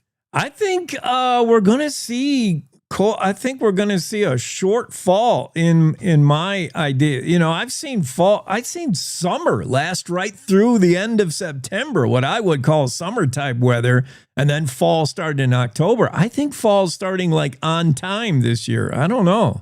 And snow. Well, we will have to see. But for another week or so, it's going to just be some nice late summer weather. But I tell you, the days are, we're losing 3 or 4 minutes a day. Yeah. And so that really does start to add up eventually. All right. Well, thank you, Don. Appreciate it. Bye-bye. Day weather forecast on Cowboy State Daily. We got to take a quick break. I'll be right back with more on this Tuesday morning. Thanks for being there. To the Teton Range, Cheyenne to Sheridan, Rawlins to Ralston. Cowboy State Daily Morning Show covers the state like no other radio show or podcast. We love Lovell. We're eager to share the stories of Story, Will Crow About, Crowheart, and Yodel Over Yoder. Whether you make your home in Sweetwater, Chugwater, Powder River, or Green River, the Cowboy State Daily Morning Show will make you feel right at home. Jeffrey City, Atlantic City, we see you. Little America, Big Piney, you're on our radar. Howdy, Wapiti, Meeteetse, Shoshone, 10 Sleep, good morning. Welcome, Torrington, Riverton, Wheatland, Lusk, Lingle, Lander, Timber, Casey, Kerwin, Moorcroft, Mountain View, Moose, Fort Bridger, Fort Laramie, Fort Washington, Hannah, Hudson, Hewlett, Dayton, Daniel, and DuBois. We are east of Weston, west of Midwest, north of Newcastle, and south of Sundance. Border to border, we love Wyoming and every one of its communities, bar none. This is the Cowboy State Daily Radio Network.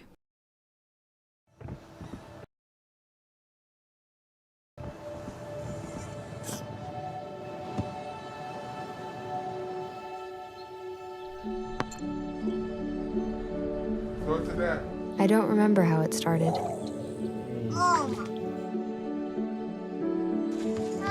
Our back and forth. Victory. Fumble. Repeat. It always came back. Dad! Okay, here we go, throw it! Yeah. You probably don't remember what you told me, That was perfect. but I heard every word. Nice.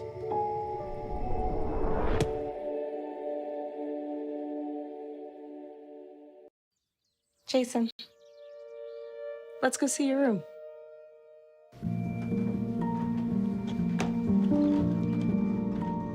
What do you think? We kept it a little spare, so you can decorate it how you like.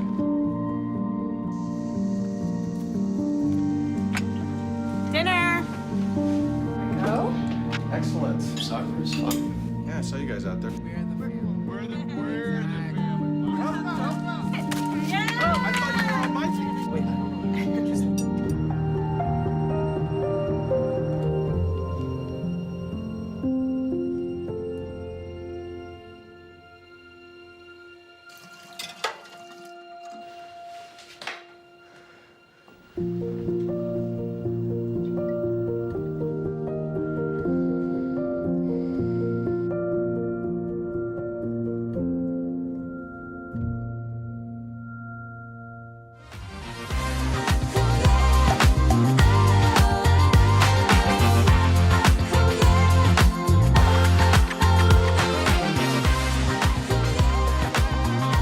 Cowboy State Daily Show with Jake.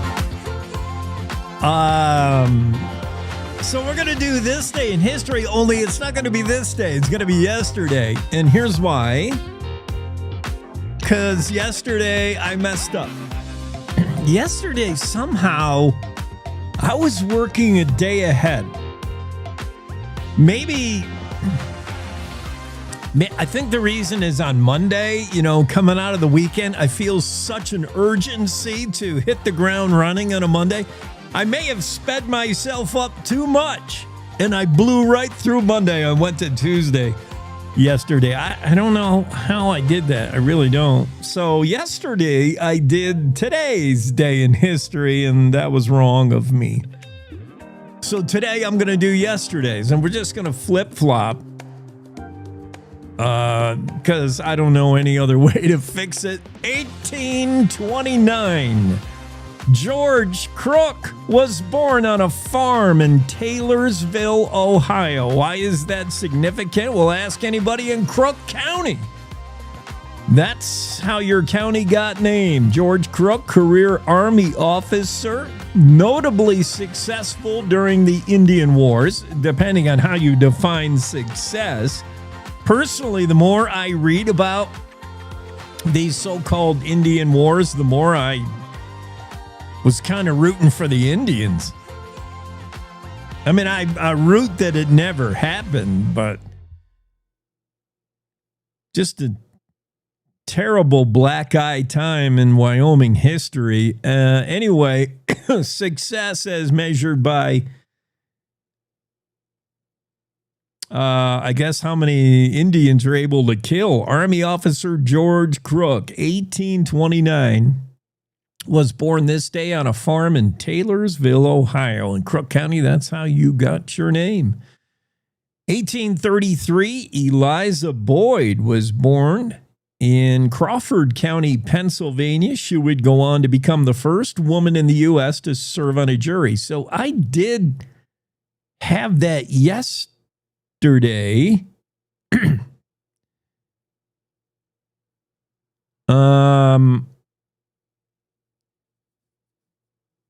Yeah, for some reason I also had that yesterday, I thought. First person to serve on a jury in the U.S., of course, it happened in Wyoming, the first state to allow women to serve on a jury. She was a recently married teacher at the time. Okay, 1851 on this day, negotiations that would eventually lead to the Horse Creek Treaty of the 1851 of this same year between Plains Indians and the U.S. began on, of course, Horse Creek, 30 miles east of Fort Laramie. Negotiations underway on this day, September 8th, 1851. 1867, Army post located on Crow Creek near Cheyenne was named Fort D.A. Russell. On this day in 1943, the first woman lookout assigned to the Medicine Bow National Forest. This is back when we kept an eye out for forest fires using lookout stations. These days anymore, those lookout stations have pretty much all been decommissioned. The most popular way to find a new fire start is through the public, because we're getting out there more and more, and commercial airlines who note glowing down there and say, you know, I think you got a fire in such and such mountain. But it was this day, 1943, the first woman was assigned to a lookout on the Medicine Bow Forest, by the way. 1978, yesterday in history, Yellowstone National Park designated as a United Nations World Heritage Site. In a controversial move, yesterday, 2015, the Casper City Council reinstated a tavern and restaurant smoking ban following the decision of the Wyoming Supreme Court that's centered on an earlier referendum petition. I don't even know what I'm reading anymore. This guy who writes this, I got to pre-read these and edit them. This dude needs an editor. Casper City Council reinstated a tavern and restaurant smoking ban after a decision of the Wyoming Supreme Court. Okay. All these things happened yesterday, this day in history. Check something out on the interweb showing states that vaccinate the most and states that vaccinate the least. I thought it was good topical research considering, the whole RFK Jr. and his, I don't know if he's an anti-vaxxer. He certainly is not pro-vaccine, that's for sure. But states that vaccinate the most, states that vaccinate the least. Of course, Texas, big surge on not vaccinating for what do they have going on down there? Measles? I forget now. Texas. I thought Texas would be in the top 10, but they're not. A little bit surprising. And of course, this would also count COVID. Texas immunization laws, Texas vaccination laws. Texas has been, you want to do the IPV, that's polio. Oh, I saw some photographs recently of kids in an iron lung back in the 1930s. So sad. I mean, I'm glad we have a vaccination for polio, right? One that works. You take it once and it works. Not these constant updates and boosters. Texas, Texas not top 10 in this list. States that vaccinate the most. Guess who's in the top 10? A lot of states in the Northeast, that's for sure. New England area. Massachusetts, number 1. New Hampshire, number 2. Washington State is number 3. And we go back to the Northeast, Connecticut, Rhode Island, Vermont, Maine, all the Northeast states pretty much are in the top 10, rounded out by Wisconsin, Iowa, and North Dakota. Top 10 states that vaccinate the most. States with the least vaccination, lowest percentage of those choosing to vaccinate. Guess who's in this list? Not Texas, surprisingly. But Mississippi, number 1 in states that vaccinate the least, only because it's Mississippi, right? I don't know how Mississippi continues to be in the United States, how their star hasn't fallen off the flag. I'm not trying to be down on Mississippi, but they always seem to top the list in really negative ways. Like the most obese state. It's going to be, before I even need to read the results, I know it's going to be Mississippi. The least educated, going to be Mississippi. Highest unemployed, going to be Mississippi.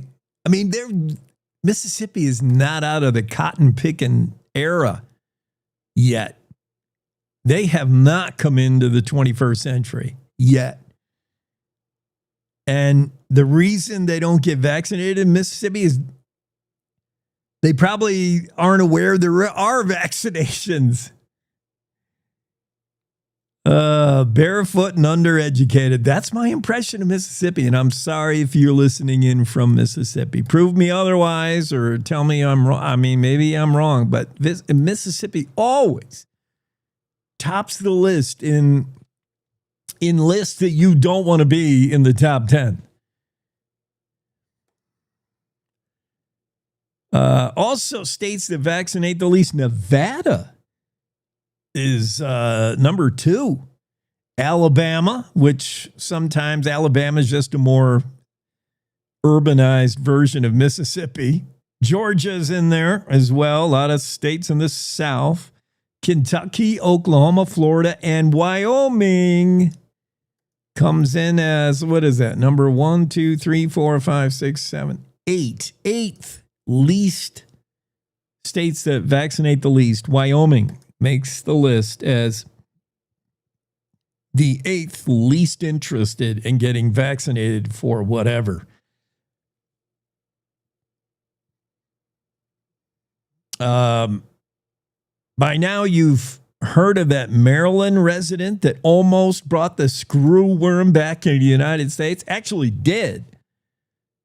But the New World screw worm, which I didn't realize what a serious issue it is. Jackie Dorothy's done stories about it. We had several stories in the Cowboy State Daily about this screw worm. It's a larvae of the New World screw worm. It burrows itself into the flesh of cattle, dogs, humans, whoever. It looks for a wound and burrows its way in and then hatches like a jillion flies. Oh, And it was devastating to the Wyoming cattle industry, to the United States cattle industry back in the 50s, 60s.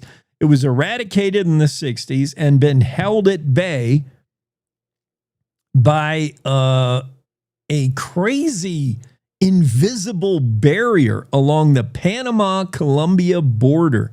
It's so weird. There's a joint U.S.-Panama program that regularly, at the cost of millions, floods the region with sterile flies.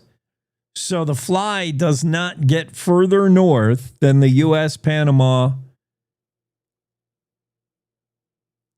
Panama-Colombia border because of this program to make sure screwworms can't mate. The barrier, however, has recently cracked. And since 2023, the screwworm has resurged through Central America and already into Mexico. And recently, a Maryland resident brought back the screwworm to Maryland from El Salvador. The screwworm was buried in this person's flesh. Oh, gross. There's no concern this person spread the screwworm, but it just shows you it's significant and it's symbolic of the fact that the screwworm is trying to get back in to the United States, and that's a real problem. We'll be right back with Jackie Dorothy after this quick break on the Cowboy State Daily Morning Show. Wyoming is the Cowboy State. From corner to corner, there are so many stories to be told, and more cowboys and cowgirls are turning to the Cowboy State Daily News team to keep them in touch with what's happening both locally and in other parts of Wyoming. I'm Riley Strand, videographer and production assistant for Cowboy State Daily Video News. We're proud to bring the most important stories to our viewers every day. The stories that start conversations, the stories that make us laugh, the stories that make us think. Our experienced journalists at Cowboy State Daily are crisscrossing the state every day, talking to those who know the news best. Every day, host Wendy Core and I talk to the reporters who are covering the topics, issues, and people that are important to Wyomingites. And in our daily newscast, we bring you those stories. Tune into the Cowboy State Daily Video Newscast every morning, only on CowboyStateDaily.com. You're listening to the Cowboy State Daily Radio Network.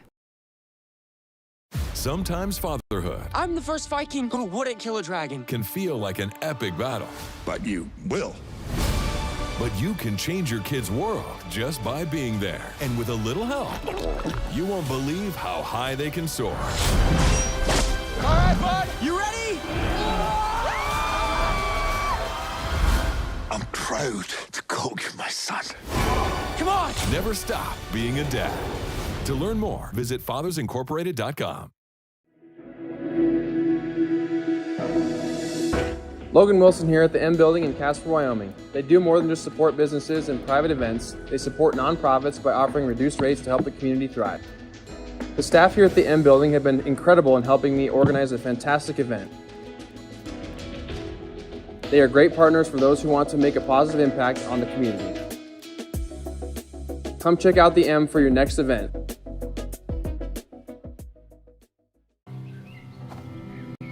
For decades, I've taught you everything I know.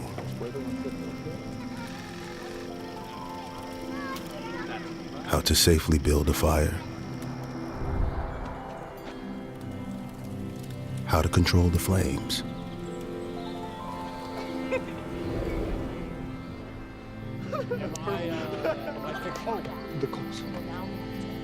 What to do with hot coals. How to secure your chains.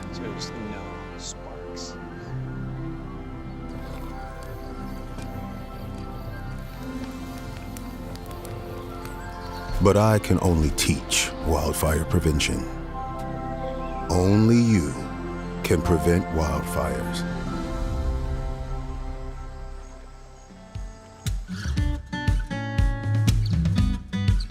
Cowboy State Daily Show with Jake continues on this Tuesday. Jackie Dorothy, it's so good to see you. What are you doing? Are you in Thermopolis? I am. Okay. I'm actually at the state park. It's a beautiful day here. Nice. All right. I know. We got a gorgeous, I think one of the most beautiful state parks in all of Wyoming.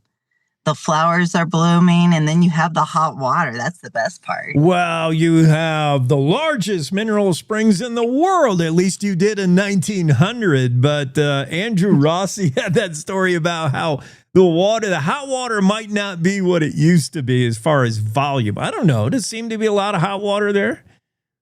Oh, there does. I have a theory that some of it's kind of gone into the Hamilton Dome and has gone elsewhere too. And I think it's going to be interesting to see how the water does change over time. But I tell you what, it's definitely nice, and it's enough to soak in. Yeah. Oh, yeah. And today'd be a great day. Like early in the morning when it's still kind of crisp and you're in a hot water soak. Oh, yeah. I like and to have a free bathhouse is really nice, too. I mean, 20 minutes is about all you need. I like it. You're making me jealous. I wish I was there. What about the Monument Butte? Is that what it's called? It says the world's largest mineral. What's the message? And it's all in white. And yesterday we were discussing how you do that. Is it lye? Is it bleach? Is it white paint? How do they make the... You know what? I have asked that question before because I was curious about who did it. Yeah. Over time, a lot of different people. I think the pioneers do it right now, but it used to be the responsibility of all the freshmen.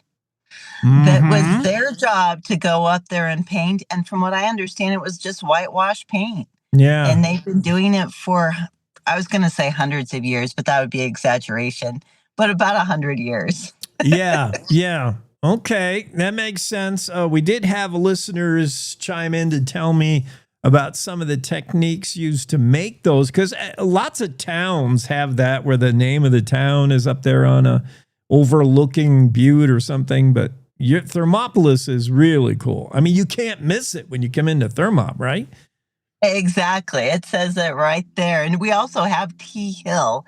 So we do have the T as well as other towns. You know, you'll go in and you always see their initials. We have that as well. Oh, you have T Hill. I've never seen that. Okay. Oh, we have 3 great hiking trails. Yeah. And so it's like we like to tease and say, hey, let's conquer the buttes. And so take the 3-peak challenge. And they're they're some of the best hiking that you can do. Nice. One of them, they got a big grant, and they went in on Round Top and made it so you can walk right up to the nice switchbacks. Still steep, still challenging, but it's good for mountain bikes and hiking. And we just don't want horses. Yeah, and you did that recently because you had photos of it, which I thought were I was really, those photos won it for me. I'm like, I have to get the Thermop and do these hikes. That is cool. It really is. That's right. Because I was doing the story about the battle that happened on top of Round Top. And I was walking around trying to figure out where, if I was a beleaguered guy and I was being attacked by a bigger force, where would I go? And I think I figured it out. There's some rock croppings that make a natural fortress. All right. If it ever comes down to that, if we have a complete apocalypse, Armageddon, you and I are going to grab a couple of long guns and get up there and hole out wherever you found the. Yeah. I think there's even some more remote areas that we could go hide in this county. And we got it. And we have to bring your kids too. If we're going to do any kind of rifle marksman, let's bring them, and we'll be able to resist any forces. The zombies will never get to us with those kids shooting. Yeah, bring the sharpshooters, bring the whole 4-H club. They know how to handle their guns. Yes. Tell me about the Mortimer Funeral Home, 80 years of ambulance service in rural Wyoming, and that's coming to an end since the 1950s. Sad to see, but what does that mean? So I didn't realize this, but I always wondered why the ambulance service was out of the funeral home, and it's because it started for convenience. After World War II, I'm going to remember his name, Max Mortimer, is the one who founded it, and he bought the funeral home, but he also had a big the big hearse, and they needed to have an emergency service, someone to drag people to the hospital. So they called it a swoop and scoop, where you just went in there and you got the people, and there was no stabilizing, there was nothing. And they would just grab you and get you to the hospital. And that's how it all started. And then his son, Clark, was actually one of the first ones that got on the EMS board when they wanted to be more formalized and made sure people got actual training, including his own kids. So it's just a family legacy that it is sad to see it come to an end. I mean, even his great-grandson has worked in this business, and they're just going to be now strictly funeral home. So no more calling the Mortimer ambulance service, but we really appreciate over 80 years of service here. That's what, see, I would be confused if I saw that Mortimer EMS Thermopolis. That's what the badge says, and I would not understand why it is. Like, is that a private entity? But now, it was. Okay. Yep. Completely privately owned. They just, and were staffed by volunteers. So you had people we had people from the post office that were on call when they're off shift. One of the other cool things about it is now I'm noticing it, is that on the back of ambulances, you'll see MS and then a number, and that's their call sign. And every ambulance in Wyoming is assigned that. And Clark Mortimer was able to get MS1 and MS2 for Thermopolis. So very prestigious call sign. Well, thank you, Max and Clark, and Mark Mortimer joined up when he was just a teenager. The whole Mortimer crew been doing it. Mike. Okay. Yep. Long time. Definitely a family business. Well, yeah, somebody else going to be bringing the ambulance to you in Thermopolis. Hopefully you're not going to need it, but it won't be the Mortimers, ending 80 years of that service. That's pretty cool. One other thing, I don't know if we ever talked about Thunder and Lightning, the Bulls. You go visit them. Yes, they're the two bulls. We have not one, but two bulls in our bison herd. This is the Wyoming State Bison herd, dates back to 1916. And what was really cool about the story that I was reading about their arrival here in Wyoming into Thermopolis is that people were looking at them. They're like, okay, these are the domesticated buffalo. Except when they saw the bull, they got really excited and said, he looks like one of the originals. So, you know how they talk about like our elk is a different type of elk than was originally here. So is our buffalo, our bison. And, but the old timers were really excited because they said that the bloodline was going to be great in this herd because this buffalo that they brought in resembled the ones that they remembered that used to roam the area. And it happened fast. I have a theory, by the way, Jake, and I want to hear your thoughts on this. Yeah. So we had millions of bison that came through. You had the Chisholm Trail, and they had to start regulating the Chisholm Trail because of all the diseases that those cattle were bringing up to Wyoming. So it makes sense. And I had heard this from a rancher. He said that what really happened to the bison to wipe out millions of them was that they got some kind of disease from the cattle. And they've proven that that has happened. So I'm wondering is if the big wipeout happened because of disease, not just from overhunting. Because it seems almost impossible. Even in Wyoming, we had like a herd of 5,000 in the 1860s. And that's too many for people to just go through and shoot. I mean, I don't know, Jackie. It's solid. You bring to the table solid argument. I wonder if it's a combination of everything because you also hear that was an intentional effort by the United States to wipe out the buffalo because the Native Americans so dependent on the animal. And that would force them onto reservations. I mean, I don't know. And Buffalo Bill Cody just shot him for fun off the train. It's an animal that's easy to just knock down time and again because they don't seem to run. You know, you can shoot a whole herd and they don't run away. They don't get it. I don't know. Buffalo Bill Cody, he only was accounted for what, 800 of the 30 to 40 million? Is that the, yeah, and there were so many. You're right, 30 Jackie. to 40 million. Even with the high count that he had. Yeah. And I do know that there were tribal members too that were going in Canada. They talked about it. That's what wiped out the beaver, was when they started hunting it for money instead of for substance. There is definitely a call that we need to conserve, and I'm a huge conservationist myself. But when you start looking at those numbers, 30 to 40 million bison wiped out by a gun, it doesn't make sense. It couldn't happen, right? There were reportedly so many, and sometimes they filled an entire valley. They looked like maggots moving through the ground, shook when the herds moved. There were so many. We couldn't have shot them all, just one think guy. Think about it too. For hundreds of years, how did the Native Americans fight them? We have things where the Shoshone, the Sioux, all of them ran them off the sides of cliffs. Talk about waste there, because they had so many that they weren't able to even harvest them all. But there was hundreds of bison. We got those bison jumps. Historic spots, so just a thought. We still have thunder and lightning anyway in the Thermopolis area. And you can come visit them today. Thanks, Jackie. Have a great day at the park. I will. I'm going to enjoy it. Time for news on Cowboy State Daily.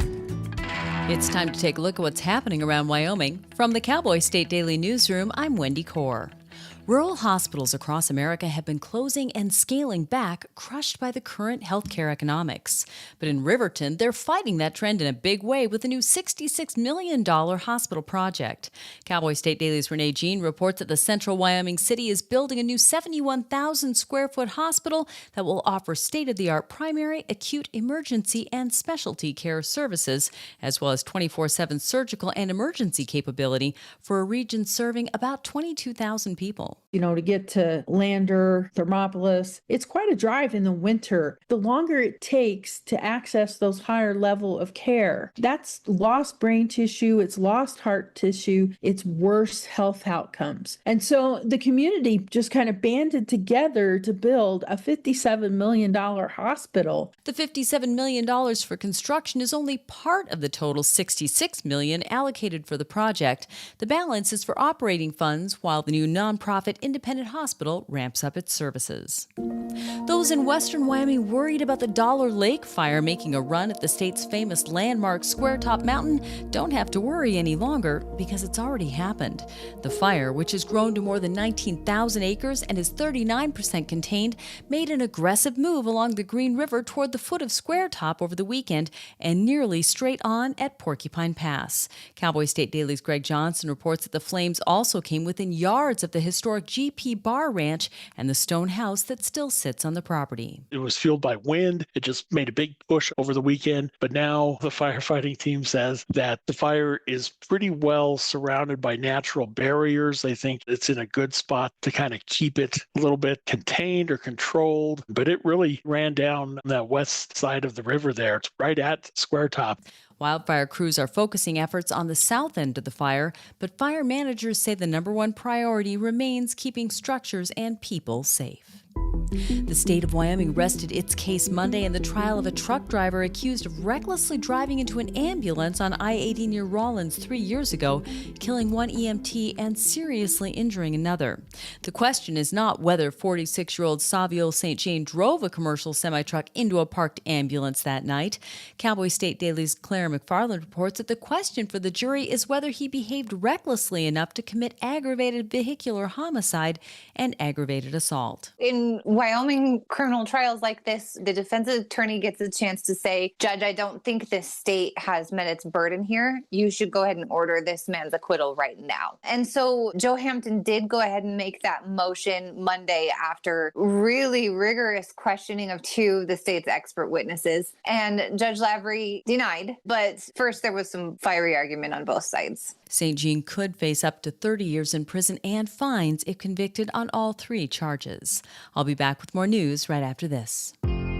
With summer in full swing, so are the excavation projects. You may be thinking of adding some trees to the yard or installing a fence at your house. Keep in mind, it's illegal to dig or excavate without knowing what's below. Dialing 811 at least 2 business days prior to excavation allows utility members to mark their lines. This free service, offered by One Call of Wyoming, will help keep you and our community safe. For more information, visit onecallofwyoming.com. A lasting memory for nearly 200 Wyoming college students and what was expected to be an entertaining halftime show for thousands of NFL fans was ruined Sunday afternoon when the threat of lightning canceled a special performance of the University of Wyoming Western Thunder Marching Band at the Denver Broncos home opener. Cowboy State Daily's Jackson Walker spoke to the director of the Western Thunder, who said the band was only allocated a 15-minute window to put on its show at Sunday's game. They were prepared to take the field. They were ready for their show until lightning struck, and the band was actually removed from the field as a safety precaution. Now, everybody present, the fans included, had to take shelter in the concourse, and unfortunately, by the time the lightning passed, the show was over. There was no more halftime, and the game resumed. So the band was unable to take the field. I talked to the drum major and the director, who said they were a little disappointed by what happened, but they're hopeful that the Broncos will maybe invite them back for another game later this season. While the Broncos went on to a 2012 victory, several UW fans shared their disappointment at not being able to take in a performance from Wyoming's flagship marching band at the game. And that's today's news. Get your free digital subscription to Wyoming's only statewide newspaper by clicking on the daily newsletter button at cowboystatedaily.com. I'm Wendy Core for Cowboy State Daily. When it comes to making plans, you are the best. Those 9 months were also 273 days of planning. What about your daughter's first costume party? It was out of this world. And let's not forget those barbecues you plan in detail for your family and your more vegetarian by the day best friends. That surprise party for your parents' golden anniversary? You get the golden planning. The same way you plan each detail for those moments, start planning to protect you and your loved ones from a natural disaster. Sign up for local weather and emergency alerts. Prepare an emergency kit and make a family communications plan. Protecting your family is the best plan you can make.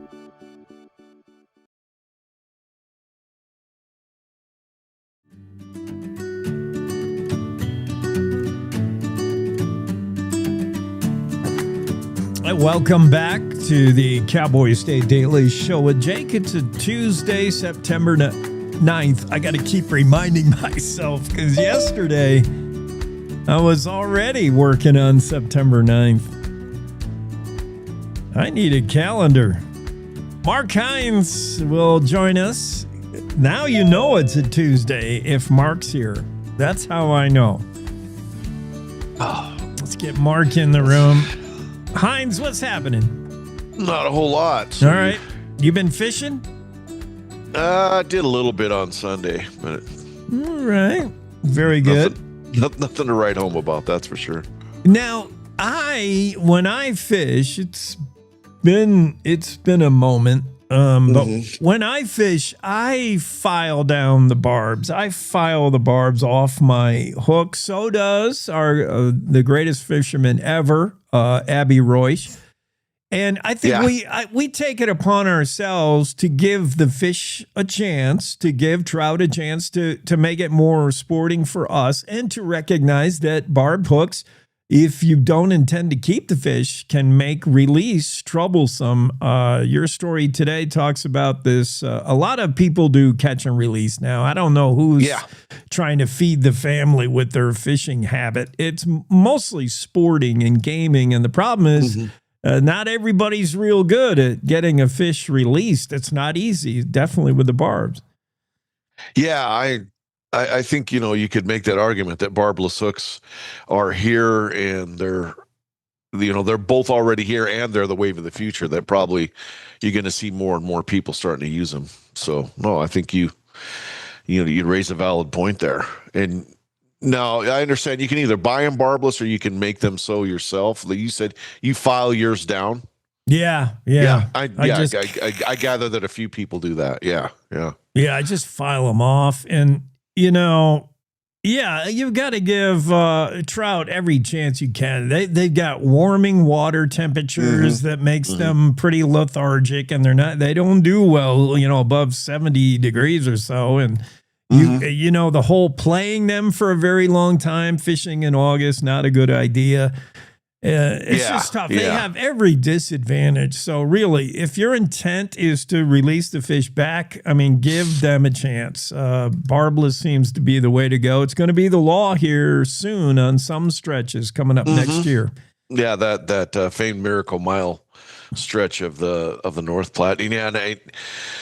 And I think you raised a good point about the concern over trout. They're kind of we could almost call them like the mule deer or the aquatic mule deer, because they are a premier species. They're one of those things when people think of Wyoming, they think of our trout. And you're right, they are imperiled for numerous reasons in numerous areas. So kind of a rough facsimile to what's going on with mule deer. Yeah, both highly iconic species out here. Yes. Let's talk about wolves. Andrew Rossi had that story about the video of the bison that was kind of like dancing around, jumping around. He was really agitated. That's it floors me that people didn't recognize what was going on there. It's like, it's that time of year. They're in the rut. He's kind of mad. Yeah. His performance is just the precursor to the real part of the show, which is goring you with the camera. But when we see wolf pups playing around and wolves, it appears to be playing. They're just sort of wrestling, and they just what we see dogs do in the backyard, our own domestic dogs. What are they doing, Mark? They're, according to Doug Smith, who's one of the leading authorities on wolves, they're learning. It serves a purpose. He points out that with wild animals anyway, there really can't be any such thing as wasted energy or wasted time. So our dogs have the luxury of having us to, provide all their needs and get them to the vet and provide them an endless supply of food. Wolves don't have that. So that's how he views it, is that, they're learning life skills. They're learning how to hunt. They're learning how to fight. They're developing their muscles that they're going to need later on in life. So I'm sure they have some fun in the process, but there's a reason for it. There's a purpose for it. Yeah, and you're right. And who did you talk to? You said about the wasted motion. That was Doug Smith. Doug. Yeah, he ran the wolf program for decades in Yellowstone. He's pretty smart. And, that to me, if you're able to recognize that, maybe some people can't. Certainly the people that think bison are dancing for you probably can't. But when I see a wolf and the difference between, a lot of people would see a wolf and say, oh, somebody's husky got loose, except it's way bigger. And it moves in a way that is not domestic dog. The way it trots, you can see why it is able to run down its prey just by endurance. This dog is built to trot for miles. Smooth. Yeah, they might share the genetic material, but they're not like our domestic dogs. They're they have to be. They got to survive. They're out there, in the business of survival. Granted, they survive as a pack, but still each individual has to be, the pack's only going to be as strong as the weakest individual. So yeah, like I said, our dogs are kind of freeloaders. Yeah, they are. Laying around on the porch. Yep. Always underfoot when you're making dinner. Why wolves sometimes play around like giant puppies. A story from Mark Hines of the Cowboy State Daily. Mark, also, there was a big meeting. Wyoming's Harriet Hageman, the rest of the U.S. House Committee, listened to concerns from the Grand Teton National Park as far as funding. And Chip Jenkins said, hey, man, you want the toilets to flush? We need money. Yeah. No, I think... I think they made their case pretty. The park officials and not just the park officials, but the other people associated with tourism industry there in Teton County. the members of Congress that were there, the delegates seemed to be quite receptive of the message. You know, they were pretty much in listening mode. I didn't sense a whole lot of pushback from them, but yeah, it's whether to continue that. You know, the Great American Outdoors Act, which President Trump signed in 2020, it's set to expire at the end of this month. And, you know, that includes that big funding stream for maintenance backlog, which, you know, dovetails into infrastructure. And, you know, the thing that it does not address that was brought up more than once were staffing concerns. That really doesn't have the Great American Outdoors Act doesn't directly fund staffing, but, you know, I saw that concern raised a few times by people. They were saying, hey, you know, you got to have the people on board to make the system work. But yeah, you know, and what I got out of there is, you know, Hagman herself said, and other people said that, you know, the business continues to boom. Grand Teton Park appears to be on track for another record year. So, you know, regardless of what else is going on, people still love to come and see Grand Teton, and I'm sure the story is same in Yellowstone as well. I mean, our national parks are a huge magnet for people from all over the world. And if you can barely support that visitorship, sooner or later the law of diminishing returns takes effect. It starts deteriorating. Pretty soon those 5-star ratings become 4, become 3, become 10. People say, oh, this park sucks, but if it keeps up. Now, I understand there's 2 funds. One is more in jeopardy of another. The one fund, I think, the one that they use to purchase land or water, I think that is more or less permanent. Okay. I think there might be some threats to that, but that I think would take an act of Congress to change it. It's mostly the maintenance backlog fund that's really on the table right now. But you are correct. There's another fund or another stream that comes out of that, and that a big chunk of that money went toward the purchase of the Kelly parcel. Oh, okay. Which essentially added land to Grand Teton National Park. So that's that second fund you're talking about. That is what that is for purchasing land or chunks of water to add to national parks or other federal lands. And, you know, that's happened a couple times. Teton's grown a couple times over the years through land purchases, and that's not cheap, you know. Mark, I appreciate your story. Wyoming's zero tolerance wildfire policy leaves no room for a let it burn ideology. I have always wondered, and I wondered even when I talked to the state forester, what are the different policies? What does the Forest Service do? What does BLM do? What does the forester do when a fire starts? Are we going to go run and put it out right away? Are we going to let it burn if it doesn't threaten anything? I just was so confused. Your story helped me a lot figure things out. Yeah, out of all those agencies, the Forest Service has the most latitude because they control, they have jurisdiction over those really deeply remote wilderness areas where it might be an okay option to let a fire burn. But, then again, I think it was a pack trail fire that just blew up and got gigantic last year. That started in a wilderness area, and so they left it untouched, and then it blew up and blew out of the wilderness area. But, so that's always a risk. But you are correct. Out of all those agencies, the state forestry, the Bureau of Land Management, your county districts, they don't have as much latitude as the Forest Service because they don't really have jurisdiction over super remote, most of the, things that the state forestry has jurisdiction over, there might be infrastructure nearby, or there might be parcels of private land nearby. So, they can't mess around with fire. Yeah. Well, we've been talking about playful wolf pups, fragile fish, and dancing bison. Let's go to Wapiti. How's the elk hunting season look? You talked to some old timers who talked about how hunting's not what it used to be. Just a lot of pressure on Wyoming. I mean, we're on the map now for hunters. Yeah, we're on. Well, we were just talking about fish. I mean, we're no longer the best kept secret as far as fishing, and it's going that way with everything. We're name an outdoor activity. We're no longer the best kept secret. Yeah, and hunting is no exception. Where we are seeing more traffic, and not just from out the state, but from within the state. I mean, a lot of a couple of those older guys I talked to, they said, back in the day, if you were from Riverton, you hunted around Riverton. If you were from Cody, you hunted around Cody. Now they're seeing a lot more, not just folks from out of state, but folks from different parts of the state. Like people will drive all the way across Wyoming just to hit a different hunting spot. So you're right. It looks as though hunting has gotten a lot more mobile. People will travel greater distances, and then their mobility once they're there. They have side-by-sides. They have e-bikes. They have so many more options that they did not before. So yeah.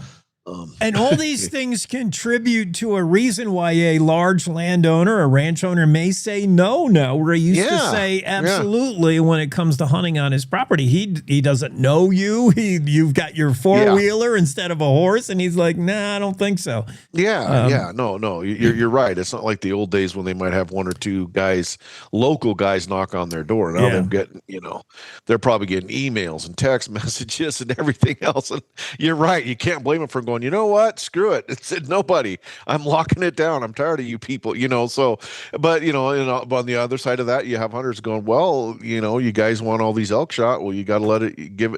So there's that tension there. That those contesting needs of the landowner, to have control over their land, and then, the hunters wanting access to all these gobs and gobs of elk that the Game and Fish keep saying are out there, and that these herds need to be trimmed.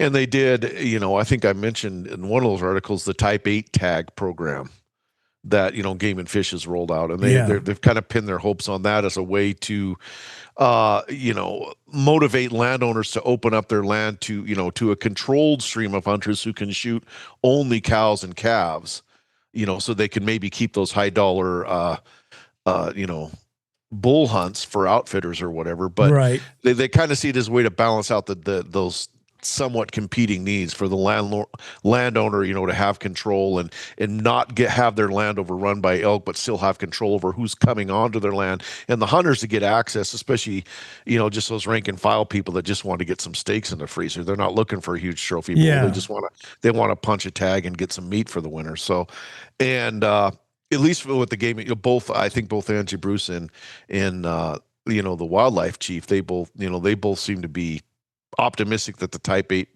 tag program is doing what it's working as intended. It's working as advertised, but it's only in its second year, so it's still a baby. We have to wait, and we might not know for a few more years. Yeah, it sounds like a good idea, but sometimes the last thing Game and Fish needs is yet another chapter to an already thick book on what you need to wade through as far as hunting regulations, which is also in your story. It's becoming so complex just to get a tag.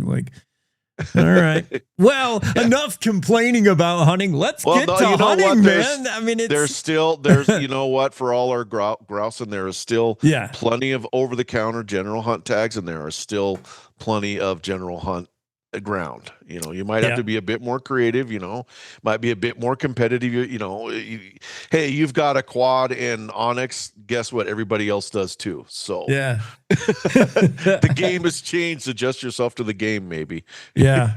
Well, pretty soon our own Mark Hines will be nowhere to be found. He'll be in camouflage out somewhere hunting, like all the rest of us. I hope so. Yeah.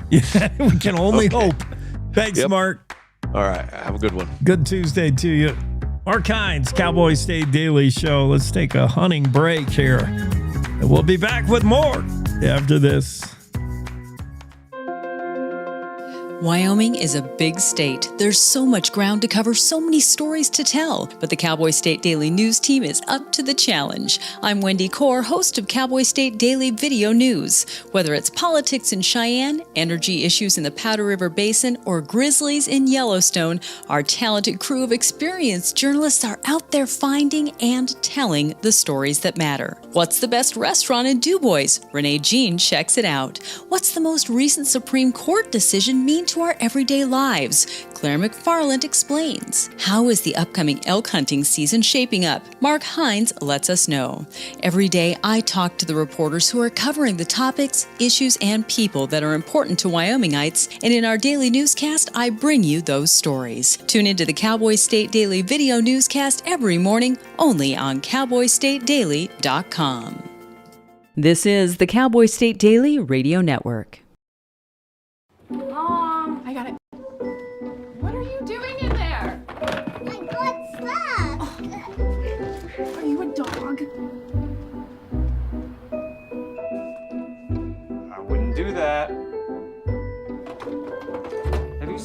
pliers? Where'd you find those? It's not your birthday. Sorry. Bye, Grandpa. Bye, Grandpa. Take care of yourself. What are you doing? What are you looking for?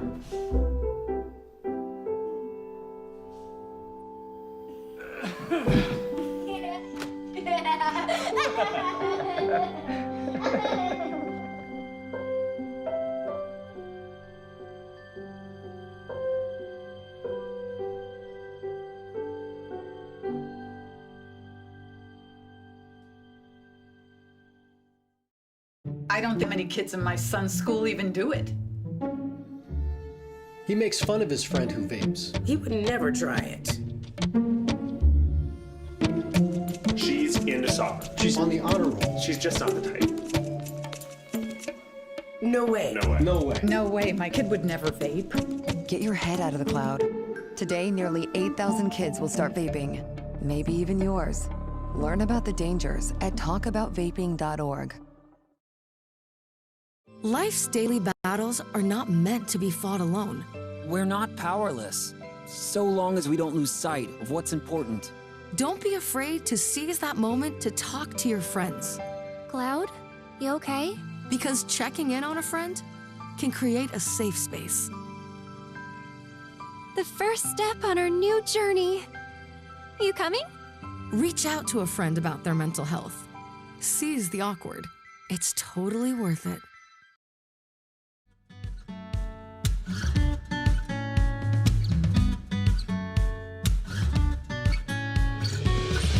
Cowboy State Daily Show with Jake. Kevin Meyer joining us. Kevin rocking that straw hat now. I got my hat from Lou Talbert. Finally. So I'm back up to 2 straw hats. The beat up one that I don't mind if I gotta get on a bad horse, and then the good one, my going out Sunday hat.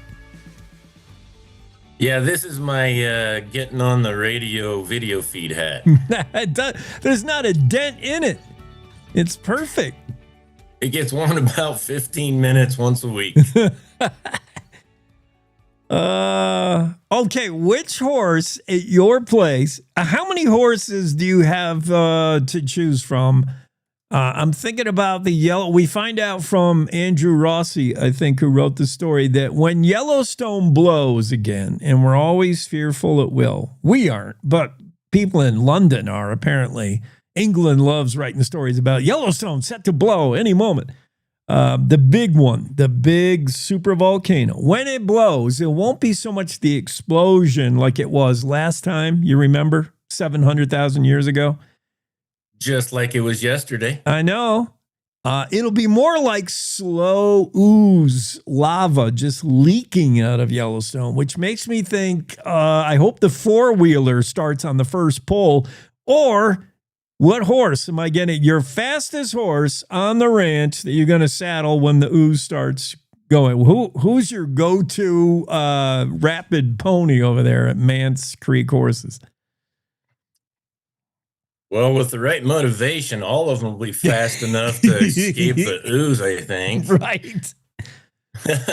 when their tail starts burning, yeah, they'll all get some giddy up. Yeah.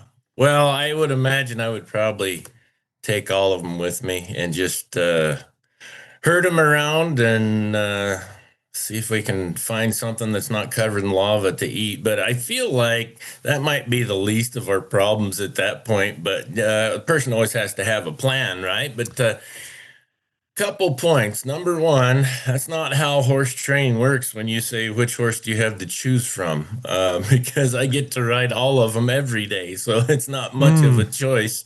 But the direct answer to that question is probably I have a half Arab, half quarter horse here that I imagine not only is he going to have some speed, he'll have the stamina that a person needs. That's what I'm saying. Yeah, you'll be fast on the first mile or so, and then the horse looks back and say, the lava is still coming, I give up.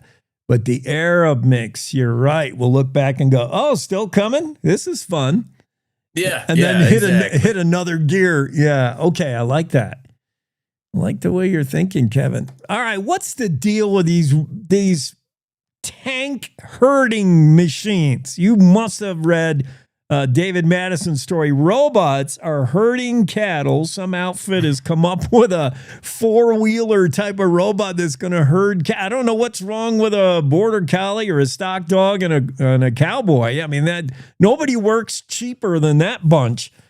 But we're going to go spend $50,000 on one of these robot herders. Yeah, I saw that story, and as you might expect, I have some thoughts. Mm-hmm. So the first thing it reminded me of is I saw right when social media was kind of first getting big with people putting up little video clips and reels and stuff. This was just after everyone got tired of taking pictures of whatever they were eating for their meal and posting that. I saw a guy somewhere was using a remote control car, an RC car, to herd some cattle. Ahead of his time. It sounded like a good idea until the cattle, they were yearlings, got curious and started chasing the car instead of running away from it. Uh-oh. So to me, this story is really about somebody has found some government grant money or privately funded grant money and is really trying to figure out a way to keep getting that money without having to go get a real job. And in the article, he said that, he could envision a time where it was robot cowboys on robot horses working. And it feels like you and I kind of had that conversation at one point about the cyber horse. Yeah, there was a robot who actually moves around like a horse. Yeah, but to me, when everyone starts worrying about this AI and AI taking over the world, I truly believe that AI is only going to take over those jobs that people want it to take over. And there's no one out there that wants AI and robotics to take over cowboying.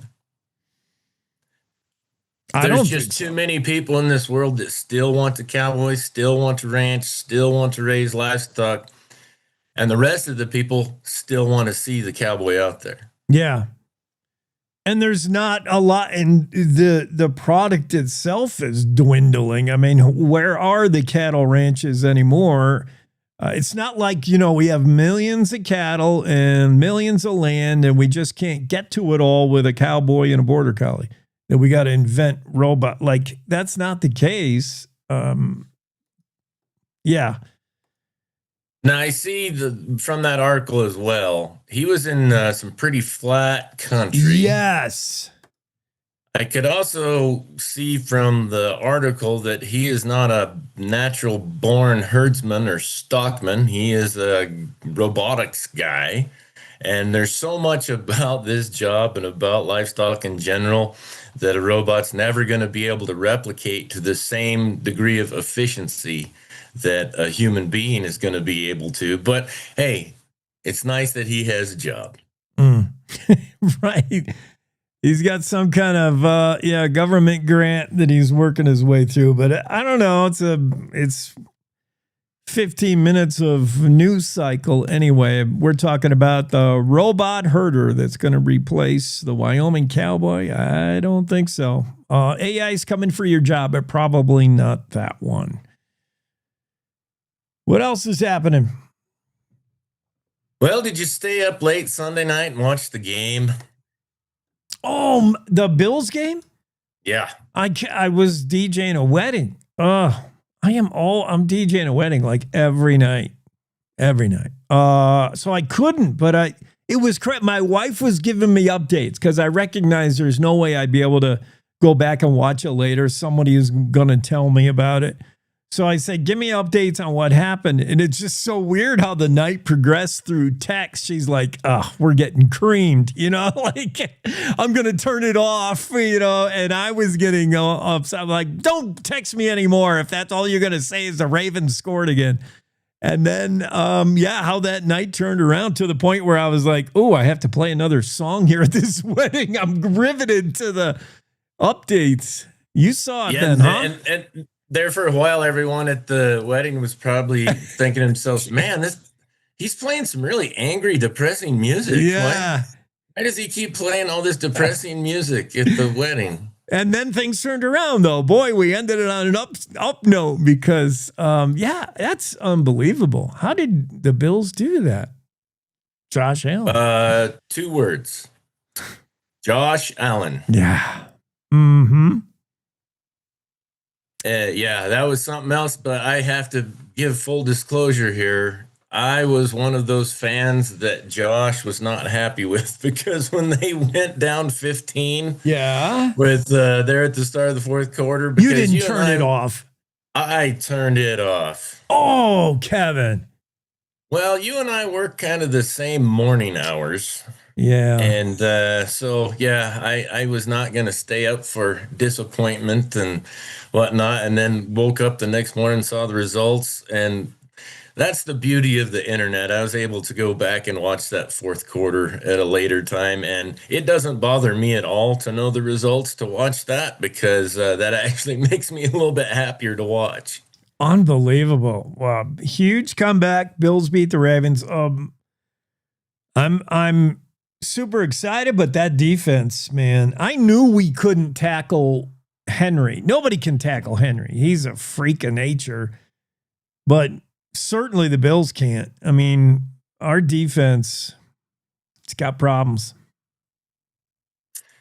Well, a lot of people have been saying that, and I understand that, but the Baltimore Ravens with Lamar Jackson and Derrick Henry, they give everybody problems. So I think this is a little bit of week 1 overreaction, thinking about how horrible our defense is. I'm sure it's not the greatest defense in the world, but the Ravens are going to make a lot of defenses look like they're not the greatest defense in the world. That's true. And I did try to convince myself that, but still, oh my goodness, the defense. How's your Douglas Bearcats did beat the Jackson Bronx going back last Friday. We scored the first touchdown of the game, and I was pretty excited, but Douglas pretty good. Well, I tell you what, that was a really good competitive game, and this is going to sound like coach speak or cliches, but just because it's cliche does not mean it's not true.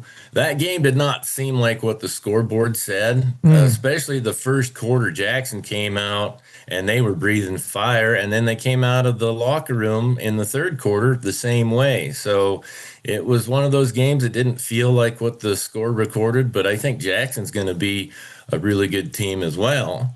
The Cowboy State here, we kind of had the rare trifecta this weekend. Wyoming won, Denver won, and the Bills won. Yeah. So now everybody will be stepping a little lighter as they head out into the mountains to go hunting. It felt good. UW now 2-0, giving up 1 touchdown in 2 games.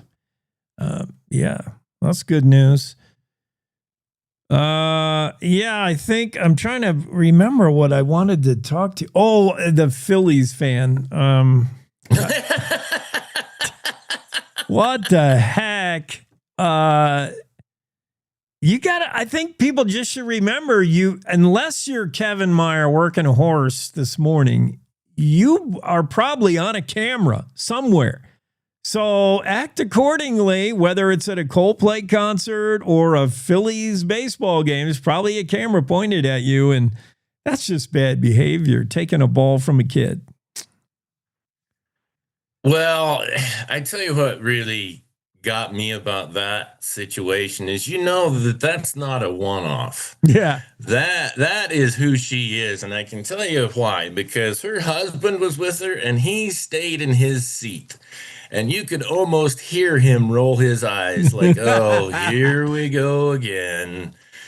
And she wanted that ball awfully bad. And I got to give kudos to that dad that he put up a little bit of a fight, but finally he was aware that everybody had their camera phones out on him. I don't think she was aware of it, but it worked out pretty good because they got a pretty good haul from the Phillies. Yeah.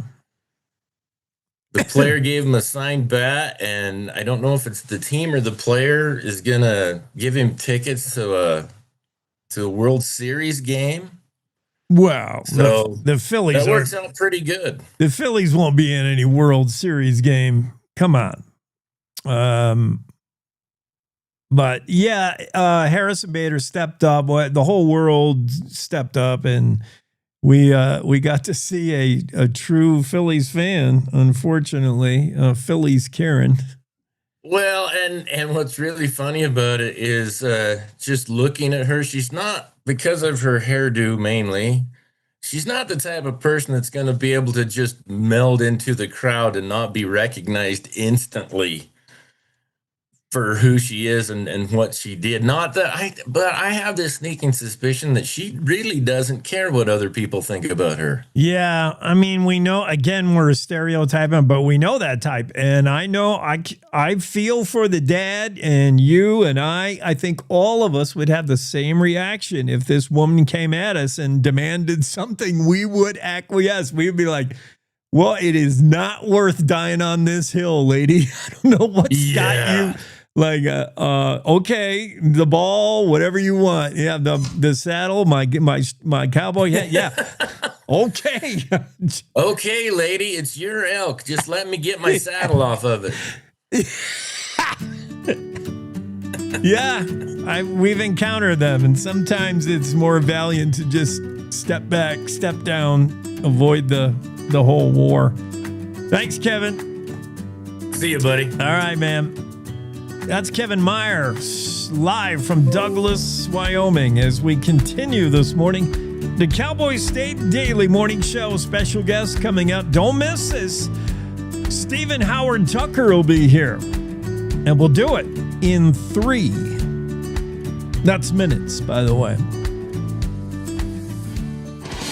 Want to stay in touch with what's happening around Wyoming? I'm Wendy Core, host of the Cowboy State Daily video newscast. From Mountain View to Upton, from Jackson to Cheyenne, our reporters are out there finding and telling the stories that matter. Every day, I talk to the talented journalists who are covering the topics, issues, and people that are important to Wyomingites. And in our daily newscast, I bring you their stories. Tune in to Cowboy State Daily video news every morning, only on CowboyStateDaily.com.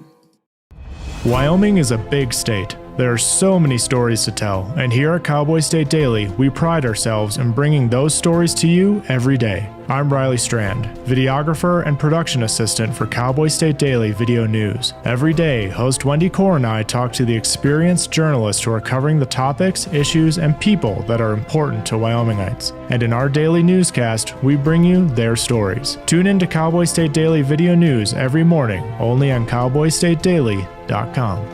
You're listening to the Cowboy State Daily Radio Network. Who can you turn to for news you can trust? Your local TV and radio broadcasters. You trust us to keep you safe during times of crisis and to deliver the weather, sports, and entertainment you rely on every day. We bring you the facts you need to make decisions that matter. And as misinformation floods social media, you can trust your local stations to deliver the truth. Text TV to 52886 and tell Congress you rely on your local stations for trusted news. You handle the healthcare, we'll handle the marketing. In need of a spark for marketing your medical practice? Loom Studio provides creative and strategic healthcare marketing that illuminates the path to bigger and better experiences for your business and your patients. We specialize in branding and design, social media, website design, SEO and SEM, not to mention content creation, public and media relations, and marketing metrics to ensure you're getting results. If you're looking to increase your patient engagement and retention, enhance your community impact, and streamline your marketing efforts, our team is ready to help you achieve your goals. Contact us today and learn more at loomstudio.com. We come from a long line of farmers, and there's a sense of pride, but there's also a significant amount of pressure. Farmers have to take care of their physical and their mental health, because what's a farm without a farmer? Watching the sun come up, that's my time. I can have a cup of coffee, and every day's a new opportunity. That's cool. Your hand's gotten so Yay! Don't forget to check in on yourself.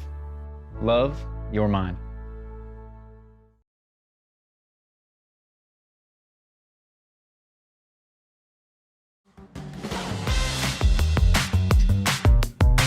Cowboy State Daily Show with Jake continues here on a Tuesday. Stephen Howard Tucker is with us. Stephen is the guy behind a movie that I hope we all get to see. I hope we tack a whole mess of awards onto this documentary. It's Hole in the Wall, the ultimate outlaw fortress. Many of us in Wyoming know of Hole in the Wall, but I bet we don't know everything, and I bet not a lot of us have been there. Stephen, you've been there with cameras rolling. What's your takeaway? Hey, how's it going, Jake? Thanks for having me. It's good. So I just saw the trailer. I'm blown away. Thank you. That's great. I love the way you come by doing this. I love when the original intent gets blown up like to the nth degree. The original idea was to put something together for the tourism board, and you found out in talking to people, in shooting some, in working your storyboard, you're like, this is way bigger than a 5-minute, 8-minute tourism thing. Really, it just. I mean, the more I learned, the more I wanted to know, and with each person we interviewed, each local expert, the scope of this project just kept getting bigger and more culturally significant. And it wasn't long before I realized that I was in a very unique, blessed position to tell a story that combined, this iconic American history with local, intimate family stories and multiple cultures together in a way that may never be told again. And so when I came to this realization, the project kind of became my personal duty to complete. And I felt like if I didn't make sense of all this information between, me, the deteriorating artifacts, these aging historians, lost family connections, would anyone else be able to put all these pieces together? So I kind of felt like it was now or never. And this country, I mean, it's Crow country. It's gorgeous. Red Wall Fortress, Hole in the Wall. Give me I'm going to share, if I can, a little bit of the visuals for our folks that are tuning in on Facebook and X. But for those on radio, paint the scene for us. And in fact, give me the elevator pitch of Hole in the Wall, the documentary. Sure. So Hole in the Wall was home to wrestlers and outlaws in the late 1800s in Johnson County, Wyoming. And so local stories are told about outlaws like Butch Cassidy and the Hole in the Wall gang. Perspective on the Johnson County War is revealed, while ancient Native American presence really demonstrates this enduring spirit of the American West, all here in Wyoming. And so the film is about this beautiful valley, this incredible, iconic American history that happened there, and how you can still go visit there today. And the overall tagline and theme of our film is anything that happened in any Western happened here first. And I think we can both agree that, Wyoming is full of iconic American history. Johnson County Wars, we've heard of that. Yeah, I mean, this is where in late 1800s, if it involved outlaws, gunplay, Western, what we take away from Western Hollywood movies. Yeah, this is ground zero. This is the epicenter. Yeah, absolutely. In fact, Owen Wister is featured in our film, and he is the guy that wrote the first Western, and he came to Johnson County to get his inspiration. Yeah. Hopefully, he didn't get shot at. Owen Wister, his 1902 novel, The Virginian, of course, classic, considered by most to be the first Western. And then, of course, Louis L'Amour just took over the whole genre with his pulp fiction. But what was it like to film? I'm always interested in, Bighorn Films, by the way. We're going to talk about what you are, what you do at Bighorn Films and the whole studio. But what did you find out you needed to film like big landscape, big Western? Because that to me, that's the biggest challenge when I'm if I see a big canyon like this, a big hole in the wall, how do I get the bigness of it on film, in a photograph? It's impossible. I want to convey the largeness of the West. Tell me about shooting using drones or whatever it is you do to capture big Wyoming.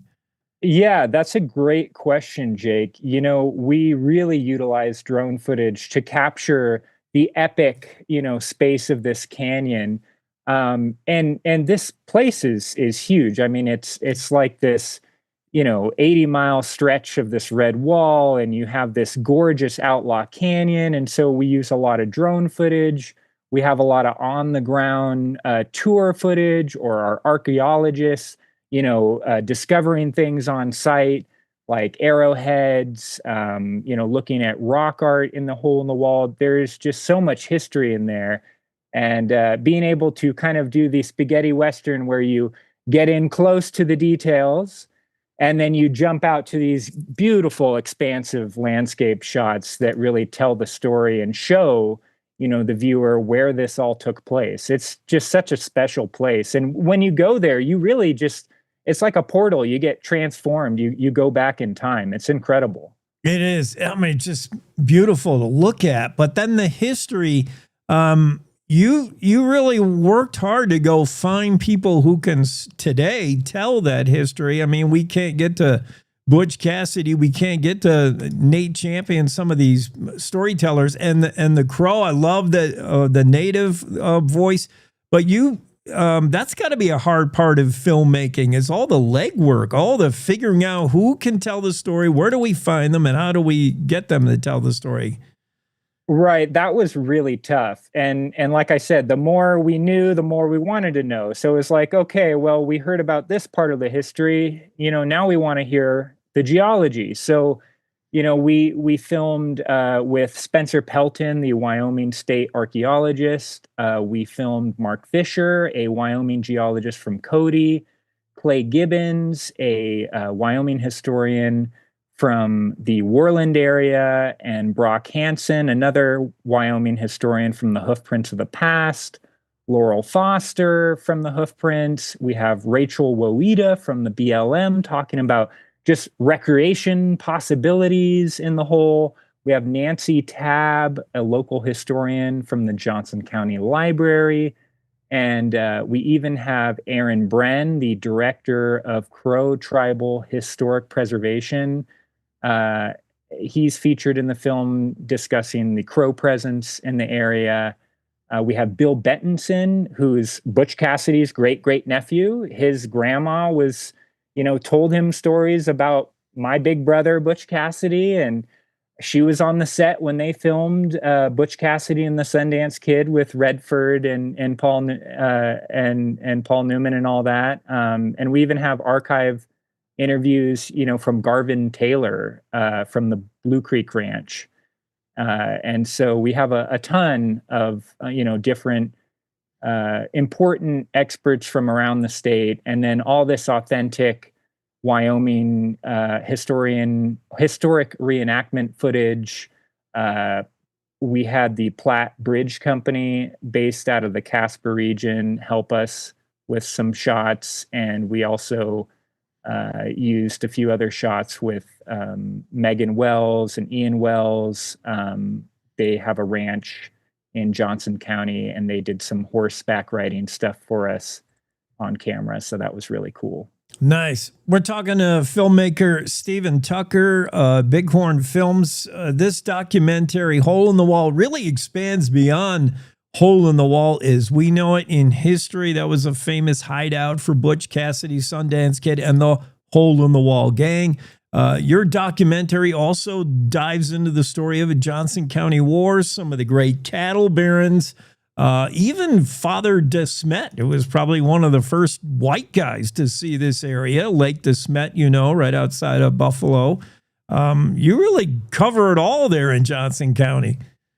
Yeah, it was crazy. This hole in the wall, it's kind of like this sector for all of this history that came together in one place. So it's really like the front lines of the Johnson County War. I mean, this film features iconic American outlaws like Butch Cassidy, the Sundance Kid, Harvey Logan, Kid Curry, Flat-Nosed George. I mean, these outlaws were part of the famous Hole in the Wall gang.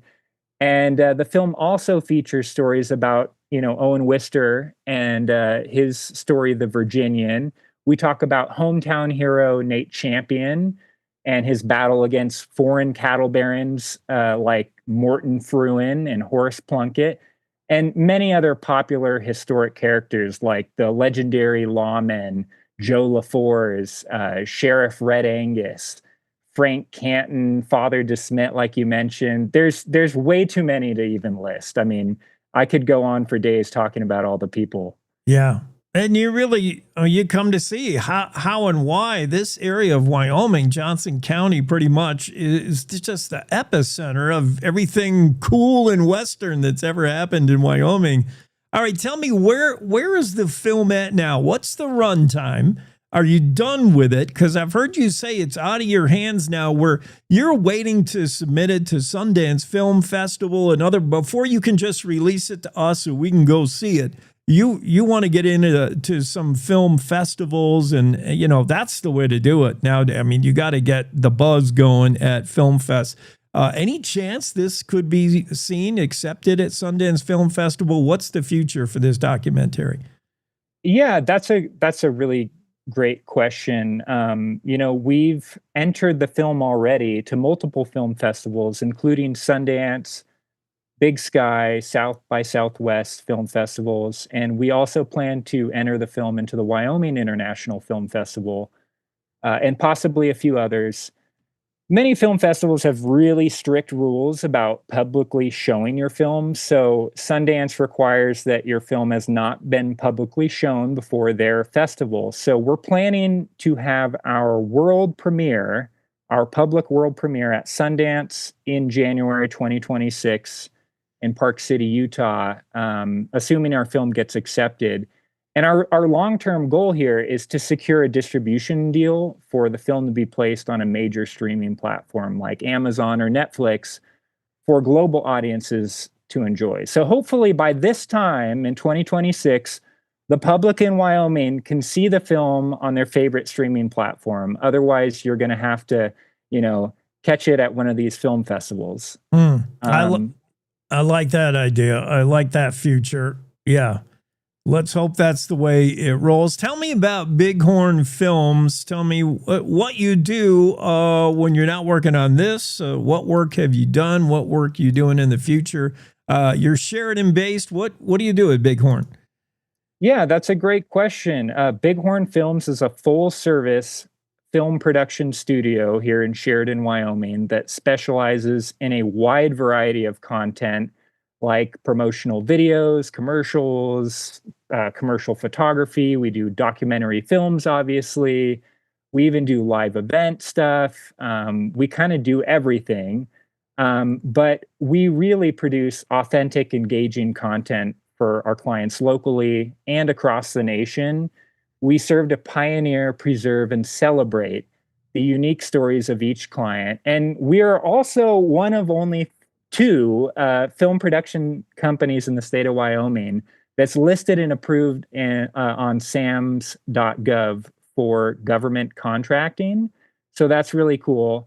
And I have some really exciting, documentary projects about Wyoming stories directly from Wyoming Voices that I want to produce in the coming years. And one of them is going to be a feature documentary about Native American culture in the Bighorn Mountain region. Another will be kind of like a multi-episode historical series covering the Johnson County War. And then possibly another will be a documentary about modern, authentic food producers, which is becoming more and more important in our daily lives. I like it. We're talking to Stephen Tucker, founder, director of Bighorn Films. Find him on the interwebs at bighornfilms.com.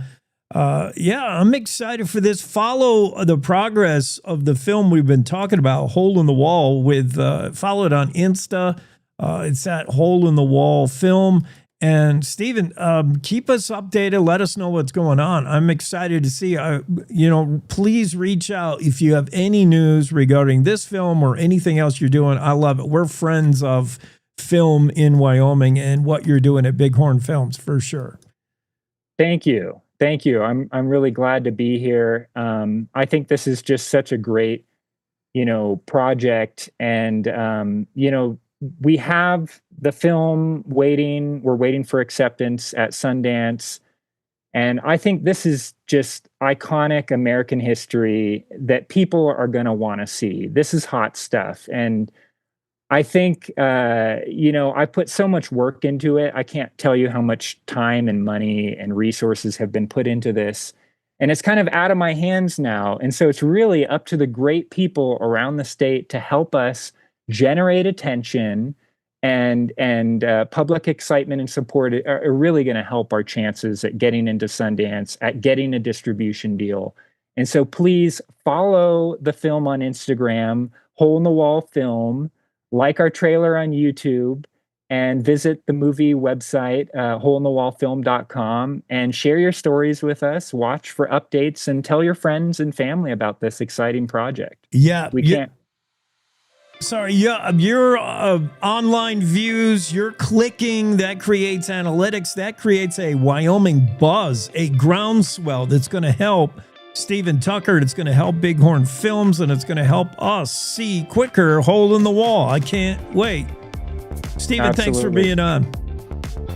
Thank you so much, Jake. It was great to be here. You bet. We're going to bust out for news on the Cowboy State Daily Show.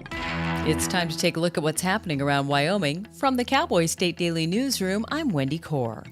As the summer draws to a close, hot and arid conditions remain, while those keeping close tabs on the state's water supply and the dams that help manage the resource grapple with serious legal challenges and a long maintenance backlog. The bottom line is a huge number of dams in the state are rated as being in poor condition.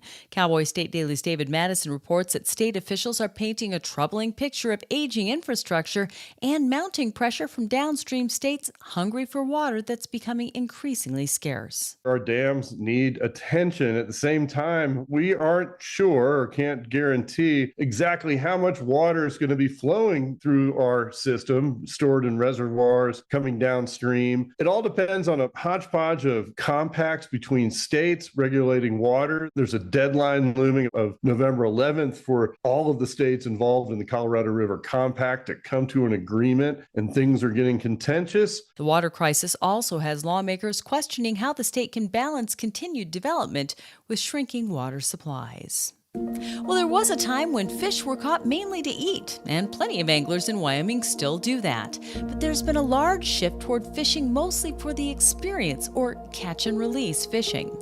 Cowboy State Daily's Mark Hines reports that that's raised some concerns over fish suffering injuries from repeated hooking, particularly in popular fisheries around the state. The old school, we catch fish for food, has gotten more toward we catch fish for the pleasure of fishing, so we catch and release. But a concern that grows out of catch and release is hook injuries, because when fish are repeatedly hooked and maybe sometimes the hooks have to be ripped out of their mouth, they suffer those injuries and they carry those injuries with them for life. The Game and Fish Commission this year moved to ban barbed fishing hooks on the stretch of the Miracle Mile on the North Platte River. Studies of fish populations in other popular Wyoming fisheries indicate that hook injuries from catch and release fishing are a widespread problem.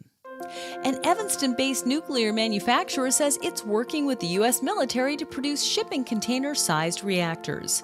Black Mesa predicts its reactors will replace the military's current diesel power generators. CEO Joshua Payne told Cowboy State Daily's Jackson Walker that his company was contracted in January to create tactically mobile reactors for the U.S. Army. This company received about $5 million in a contract from the Army in order to produce these reactors. And I spoke to the CEO of the company that says business is booming. They're putting these reactors out. They're trying to put as many as 100 out per year, which he estimates would have about a $3 billion impact on the state of Wyoming. Black Mesa's project is among a growing list of companies announcing plans to bring nuclear developments to Wyoming.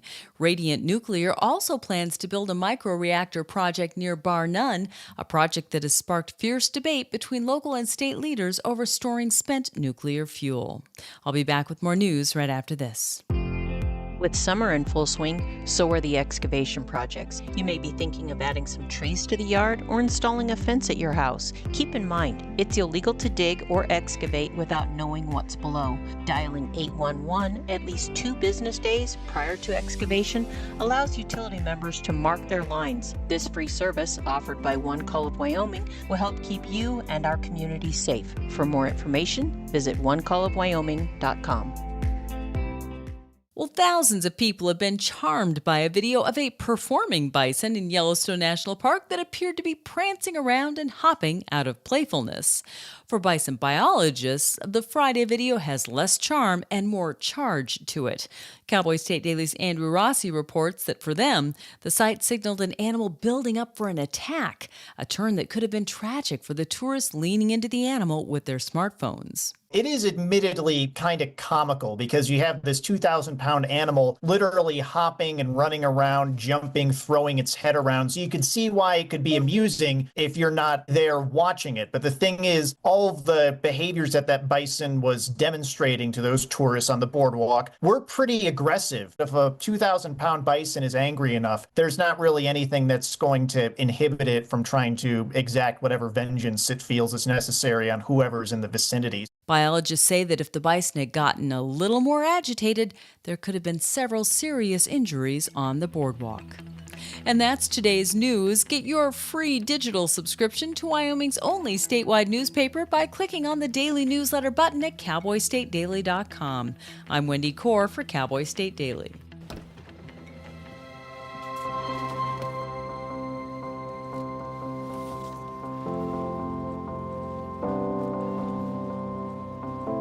The impact of a meal goes well beyond feeding our bodies.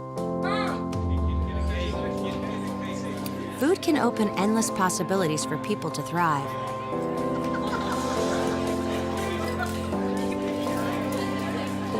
Because when people are fed, futures are nourished.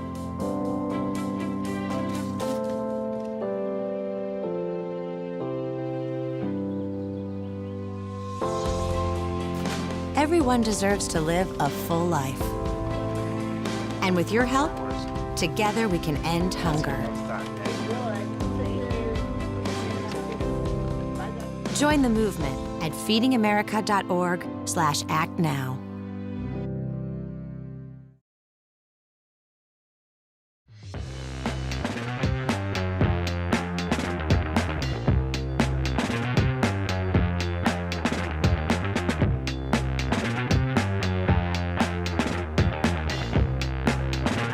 Howdy, good Tuesday to you. I hope you've been rolling along with us on the show this morning. Thank you.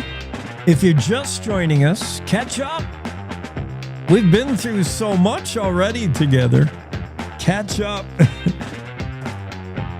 Renee Jean should be joining us momentarily. We got a jam-packed hour that's going to include a guest appearance from Tom DeWeese. We're going to talk about a carbon capture pipeline that I'm not sure where we are with it. In Iowa and South Dakota, I think the issue is dead. I hope.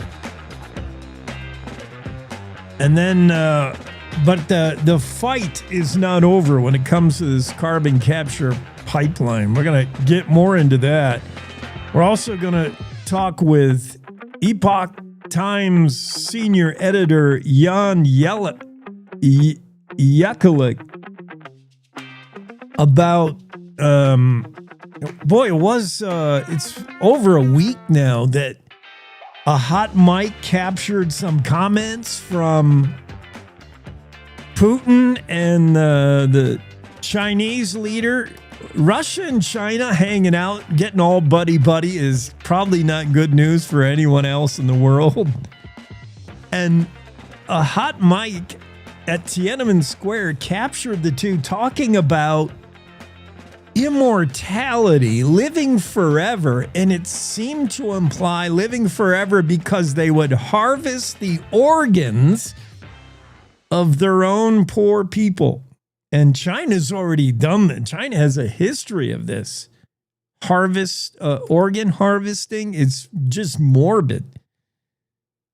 But Jan Yakulik is going to come on and talk more about that. Because that wasn't just discarded. That wasn't just a oops, the mic was running light moment. There may have been more to that. Putin and what's the Chinese guy? I can't, even if I saw his name, I probably wouldn't be able to pronounce it. That was a scary moment.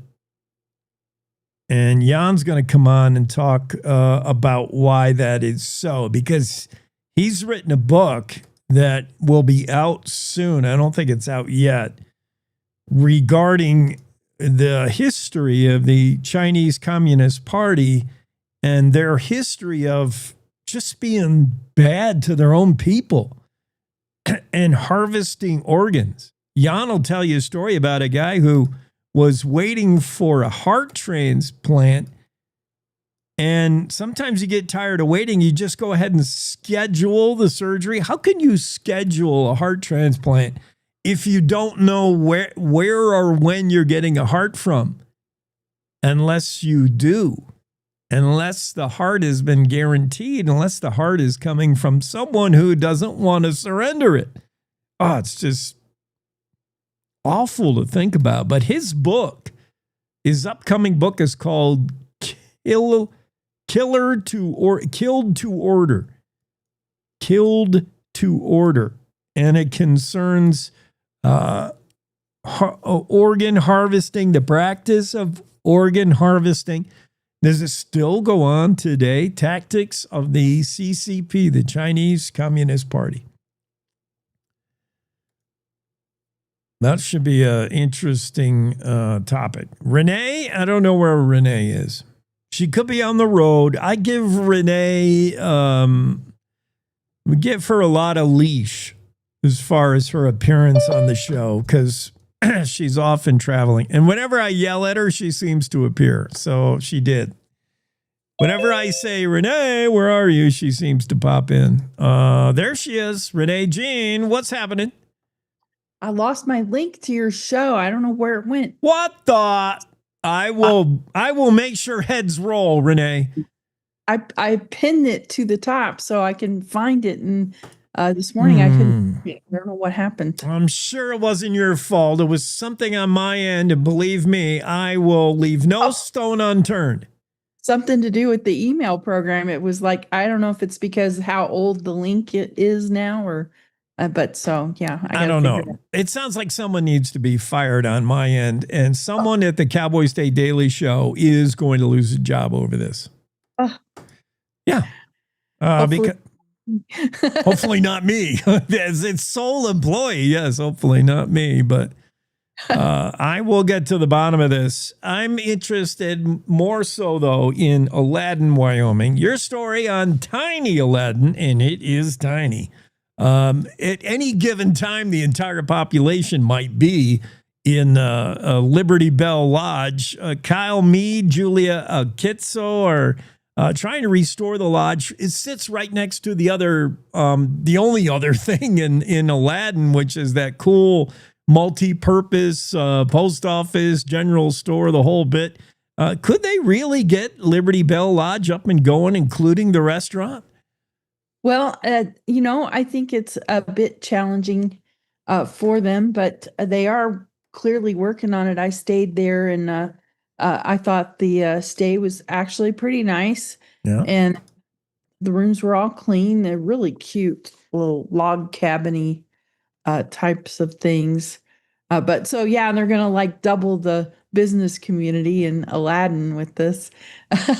Yeah. There's not much in Aladdin. I was interested to hear that they're from a kind of a suburb of Seattle, South Seattle, where they said there was like gang violence. They were glad to get out of there and come to quiet Aladdin. And yeah, their life experiences are what motivated them to purchase this property and get it back up and running. I'm rooting for them. Well, and I think this is kind of part of a trend. People are moving to smaller communities. They're trying to escape some of these things that are going on in bigger cities that just make them feel uncomfortable. I think it's a trend that's been building for a while now. Um, just, you know, in my 20s, at a college in Ohio I was an evening instructor, and I'm on my way to my car, and some guy just approaches me out of the blue to ask for money. Like, what do you do? Is this guy gonna, if I say no, is he gonna like mug me? Right. So I'm like digging in my pockets for all my change, and I'm like, here's everything I got, take it. uh, Yeah. so those kind of things have just been increasing, I feel, of late, and it's making a lot of people reconsider where they live and look for something that feels a little bit safer, where they're not being approached by people and asked, hey, you got any money? Hey, do you know where I can buy fentanyl? Yeah. And that's in the story. You're right. And that's why I hope that this couple makes something of Liberty Bell Lodge there in Aladdin. I love it. I love everything about it. Another trend that's maybe disturbing is rural and remote hospitals seeing real funding challenges, some of them having to just close, but bucking the trend is Riverton. They're going to build a brand new one. Yeah, $57 million facility. It's going to be state of the art, Jake. I went by there to see what they're doing this summer, and it is just huge facility. It's interesting because they do already have a facility. I mean, it's more like a transfer station. Yeah. After pad now. So I thought, there's a story here. What is going on? Why are they building this second facility? And talking to them, it was all about how services had been cut and cut again, and until finally a hospital that had once been on the top 100 list of hospitals in America was what it is today, which is more of a place to stabilize somebody and get them somewhere else. But time is tissue. It's brain tissue, it's heart tissue. The longer it takes to access high quality high level services, the more that tissue you can lose, the worse the outcome long term for the patient if they survive. And then talking about driving through a canyon to deliver babies, or driving in a snowstorm to get 30 minutes away to deliver a baby. I mean, if people are in Riverton are like, that's not what we want for our community. We're still a growing community. We want to stay a growing community. If we don't improve this healthcare, that might not continue to be the case. Yeah, if you're talking Riverton and Lander there in Fremont County, you have a combined at least 20,000 people that could really benefit from having medical care close by. Casper's a long drive away. I hope this gets going. I'm hoping for the Aladdin Lodge there, and I'm hoping for this hospital, and I'm also rooting for this young lady who we had on the show. She's so cool. McCrady, who's doing the vintage clothing. She's like a professional thrifter. I love thrifting. It's like my secret path. Whenever I go to a new town, I look for a thrift store and I look for like clothes. It's just, she's got a real eye for it and a real knack for it.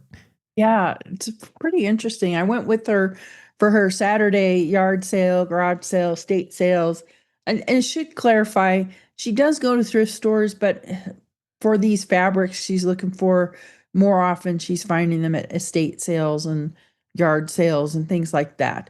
She's looking for fabric that's 1970 or earlier. Yeah. Back when fabric was really durable, the clothes made from it last a lot longer. They've lasted 50 years. They'll last another 50 years, just with the right time, attention, and care. But so she's not really, most of the time, she's not finding these things at thrift stores. occasionally, but most of the stuff at thrift stores is more stuff that was made in other countries. She's looking for that stuff that was made in America back when making something that lasts actually mattered. Yeah, and she's got a great eye for it, and she can put together like things. She's just, I don't know. She's has a designer's eye, and she has that background in her as well. The aunt that, I mean, she used to work for a pretty cool place there in California that has closed up. What's the name of it? I keep forgetting. Fred Siegel. What is it? Fred Siegel. Fred Siegel. That's right. Fred Siegel in the 70s. Fred Siegel was it in California. Yeah, that's cool. And her aunt hanging out with Vogue's editor, whatever her name is, the one with the sunglasses. Anna Wintour. Yeah, thank you. I'm glad you wrote the story, and I can barely remember the players, but she was fun to talk to. She's got the pop-up thing coming up in Sheridan here pretty soon. Yeah, I love what she did with some of the materials she found. She did a little demonstration with a shirt, kind of showing, her process, and it's just the cutest little thing. That's in the story too. If people wanted to look. Trade schools, wild tech. We keep hearing about these wild tech guys. Last I had on Darren Erickson, I think, from the truck. What is with my brain? Who's the diesel truck? They supply the diesel trucks for wild tech to work on. Kenworth. Kenworth. Yeah, we had him on. He loves wild tech. Everybody loves wild tech. I mean, they're really onto something. That Laramie-based trade school churning out automotive techs, diesel mechanics. You can't even call them mechanics anymore. You certainly can't call them grease monkeys. These are techs, man, and they can name their place where they want to go before they graduate. They got people whining and dining in them, and trying to hire them before they're even putting on their cap and gown. Good for them. Yeah, it's part of the experience at WyoTech. They bring in people from all over the country to talk to these students about job opportunities. They have job fairs on a regular basis. The students get to talk to companies about their skills. Most of them have multiple job offers when they're leaving for graduation. I thought it was pretty interesting. Some of the ones I talked to came into the program knowing, hey, I want to work here. And they've put a push pin in the map, tiny town in Michigan. I got to work there because I have family. I got to go help. And he was able to find a great job there working for a guy who was formerly with GM as a experimental paint technician. So, these guys are finding great jobs wherever they want them. They have opportunities to go all over the world. One kid I talked to, one of the offers he had was from FedEx, which is international. He could have picked anywhere in the world he wanted to go explore. He decided he wanted to go back home to Texas. He had multiple offers in Texas. So I think it's really cool that these guys are able to say, hey, I want to work. X marks the spot where I want to work, and then find jobs. That's just incredible. The world is the voice. Yeah, and Renee says it in the headline in her story. They're like star athletes. They're like a D1 quarterback. Everybody wants them when they graduate, and they're finding jobs plentiful when they get out of WyoTech. Great story, Renee. Thanks for popping on. Have a great Tuesday. You too. See you later, Dave. Cowboy State Daily Show continues right after this quick break. To the Teton Range, Cheyenne to Sheridan, Rawlins to Ralston, Cowboy State Daily Morning Show covers the state like no other radio show or podcast. We love Lovell. We're eager to share the stories of Story will crow about Crowheart and yodel over Yoder. Whether you make your home in Sweetwater, Chugwater, Powder River, or Green River, the Cowboy State Daily Morning Show will make you feel right at home. Jeffrey City, Atlantic City, Scarcity, we see you. Little America, Big Piney, you're on our radar. Howdy, Wapiti, Meeteetse, Shoshone, 10 Sleep, good morning. Welcome, Torrington, Riverton, Wheatland, Lusk, Lingle, Lander, Timber, Casey, Kerwin, Moorcroft, Mountain View, Moose, Fort Bridger, Fort Laramie, Fort Washington, Hannah, Hudson, Hewlett, Dayton, Daniel, and DuBois. We are east of Weston, west of Midwest, north of Newcastle, and south of Sundance. Border to border, we love Wyoming and every one of its communities, bar none. This is the Cowboy State Daily Radio Network.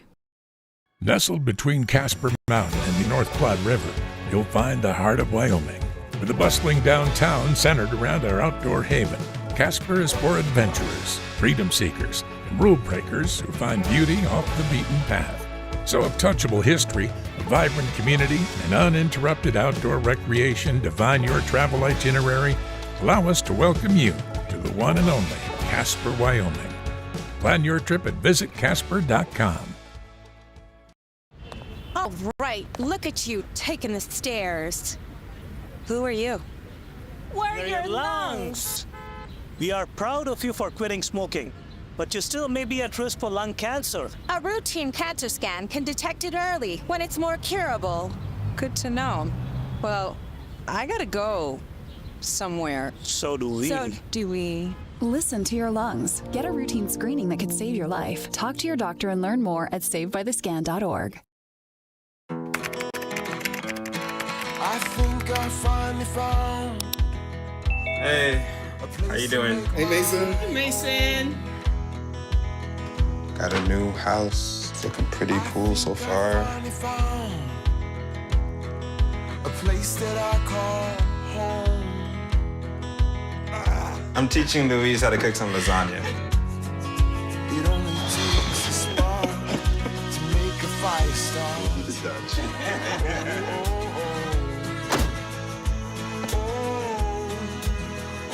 Thank you. Study, please.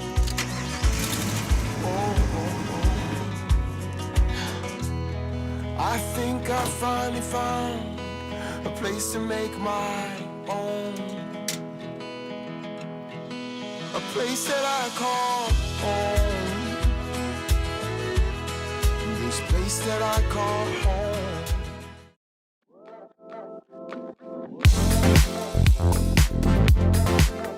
Cowboy State Daily Show with Jake rolling along on a Tuesday. Tom DeWeese is in with us, the president of the American Policy Center, internationally known advocate for free enterprise, private property rights, and individual freedom. He's the author of 3 books, and he has a cyber presence on the interwebs at americanpolicy.org. Tom, we're going to talk about the carbon capture pipeline, one of the greatest myths perpetrated on the American public. I mean, I didn't even really know about this, Tom. I sort of had a knowledge that they were trying to put this together in Iowa and some of the Midwest states, and you've been against this from day one.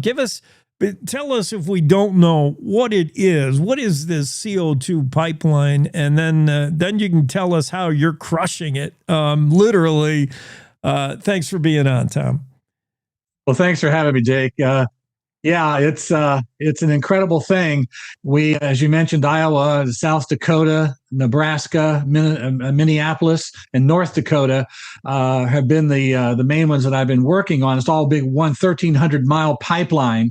And there are private corporations. Summit Carbon Solutions is the main one there, and 1,300 miles of this through those 5 states. And the idea is to take CO2 out of the atmosphere and bury it in the ground to protect us and our climate, the whole climate change thing, our carbon footprint. And what's interesting is when I first got involved in this back 3 years ago, they were sending letters. Summit was sending letters to the property owners that were in the path of this, and they're telling them this is to save our environment, to lower our carbon footprint, the whole thing. And we really hope that you will voluntarily let us bring this pipeline across your property. And then it says at the bottom of the letter, but if you don't do it voluntarily, then we're going to get the power of eminent domain and take the land.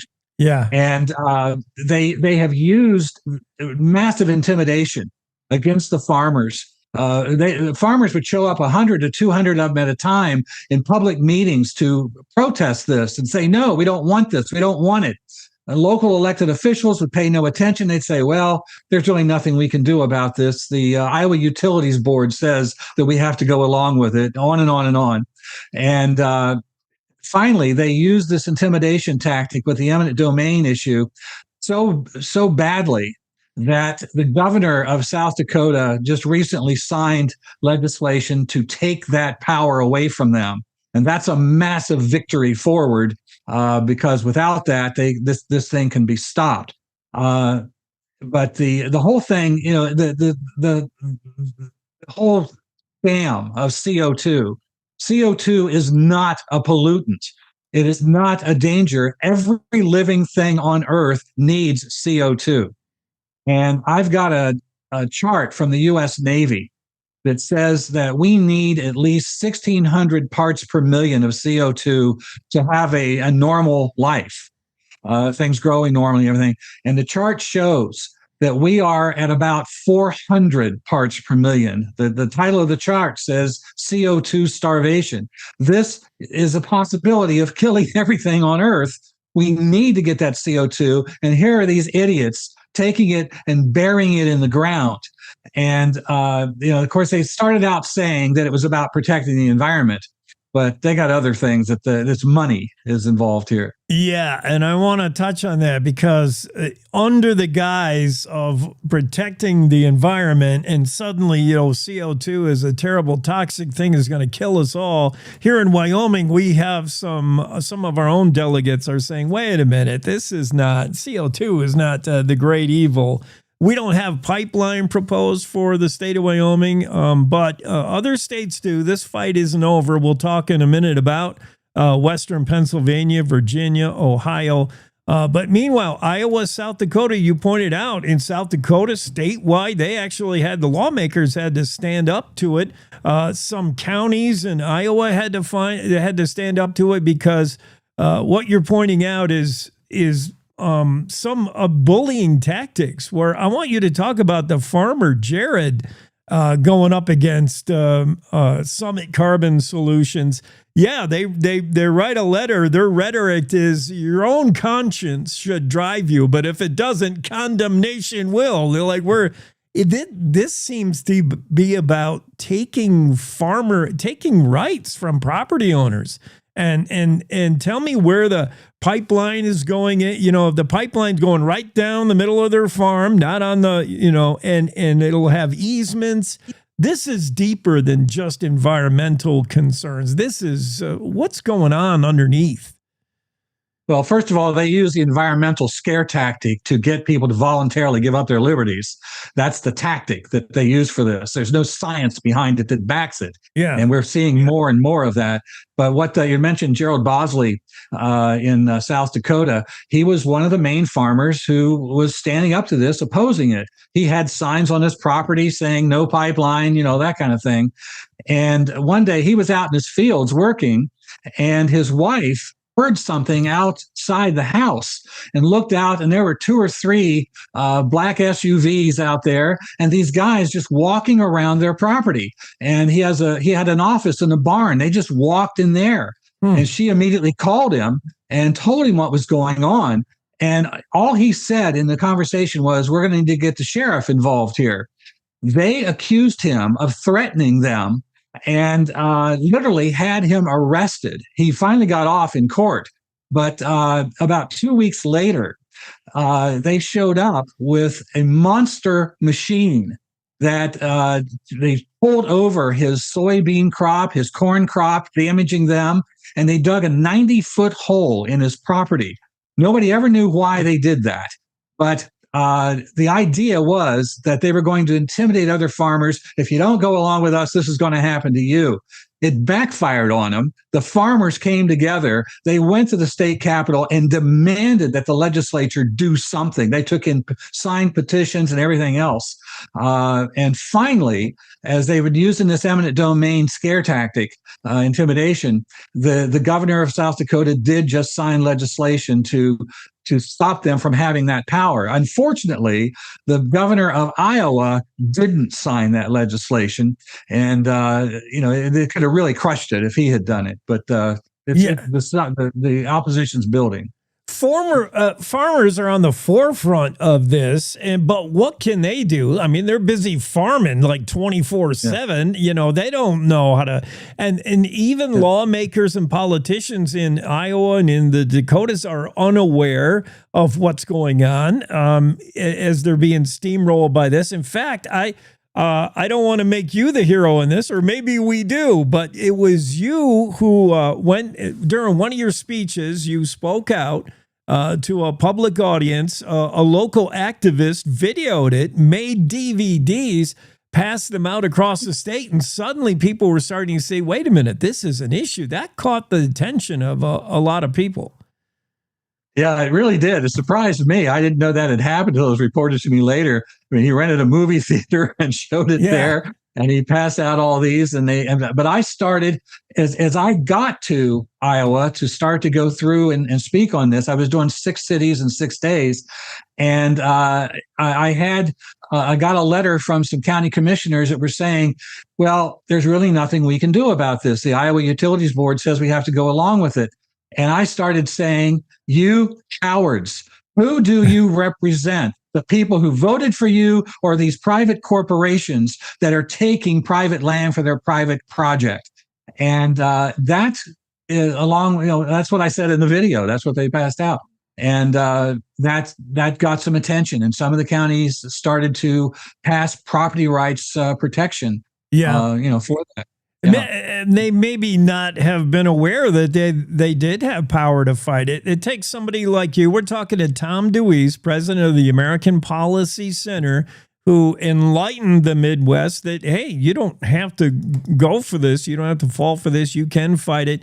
It's dumb. It's dangerous, but it may be even darker than that, Tom. Talk about how this may be all a part of a plot. The Green New Deal, control food, you control the people. This may go deeper than just like trying to hide CO2 underground. Well, as I said, they're using the scare tactic that we have global forces who want to control the world. You've got the World Economic Forum, of course, the United Nations, there's several others, World Health Organization, and so forth. And what I've always done is compared in the past when we had tyrants that wanted to control the world, they built armies, they went in, they invaded, they subjugated people, and that's what they did. These guys are diabolical. They have found a way to get people to voluntarily surrender their liberties. And the threat, the fear factor, is environmental Armageddon. I have environmentalists get in my face and say, it doesn't matter how many rights you think you have if you don't have a planet to stand on. And so people go, oh, golly gee. And the word sustainable, that's people's eyes glaze over when they hear it. We must comply, But the farmers are really in the forefront of this. There are a lot of things going on in the cities as well, but the farmers, I've never met a farmer yet who didn't want to be a farmer. They don't want to be politicians. They don't want to get involved in all this. They want to be left alone and do what they want to do.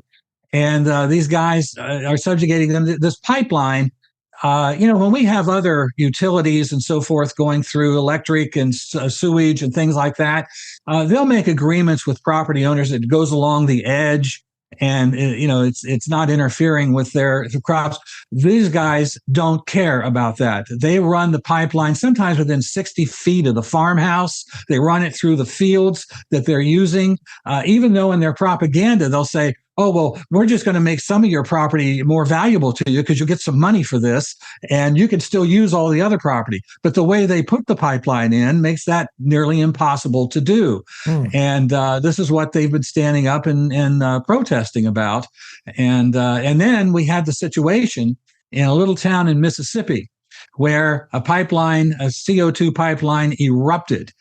When this blue fog came out from under that, even cars stopped running as it grabbed oxygen, and people suddenly started having huge breathing problems and things like that. And this is very dangerous. You're putting this pipeline through all these places. If you have a rupture, it's right next to some farmhouse, whatever. And the incredible thing was the first responders had never had any training in what to do about this. So everybody's standing there going, what do we do?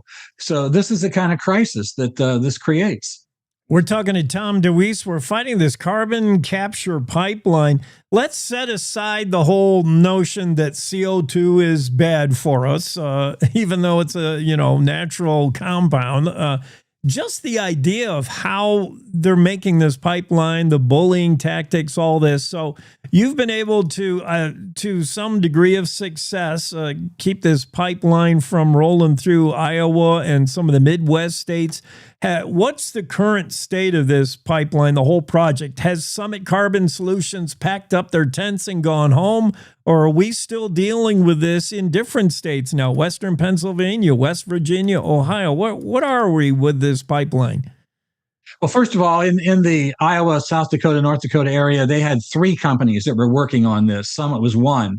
The other 2 have basically backed off. Summit has not. It's looking for legal ways to get around it and keep it going. But they've been stymied, and no pipeline has been dug yet to be put in. So, but then I discovered that there is a pipeline planned. It's about 900 miles of pipeline from Western Pennsylvania, Washington, Pennsylvania area through Wheeling, West Virginia area into Eastern Ohio.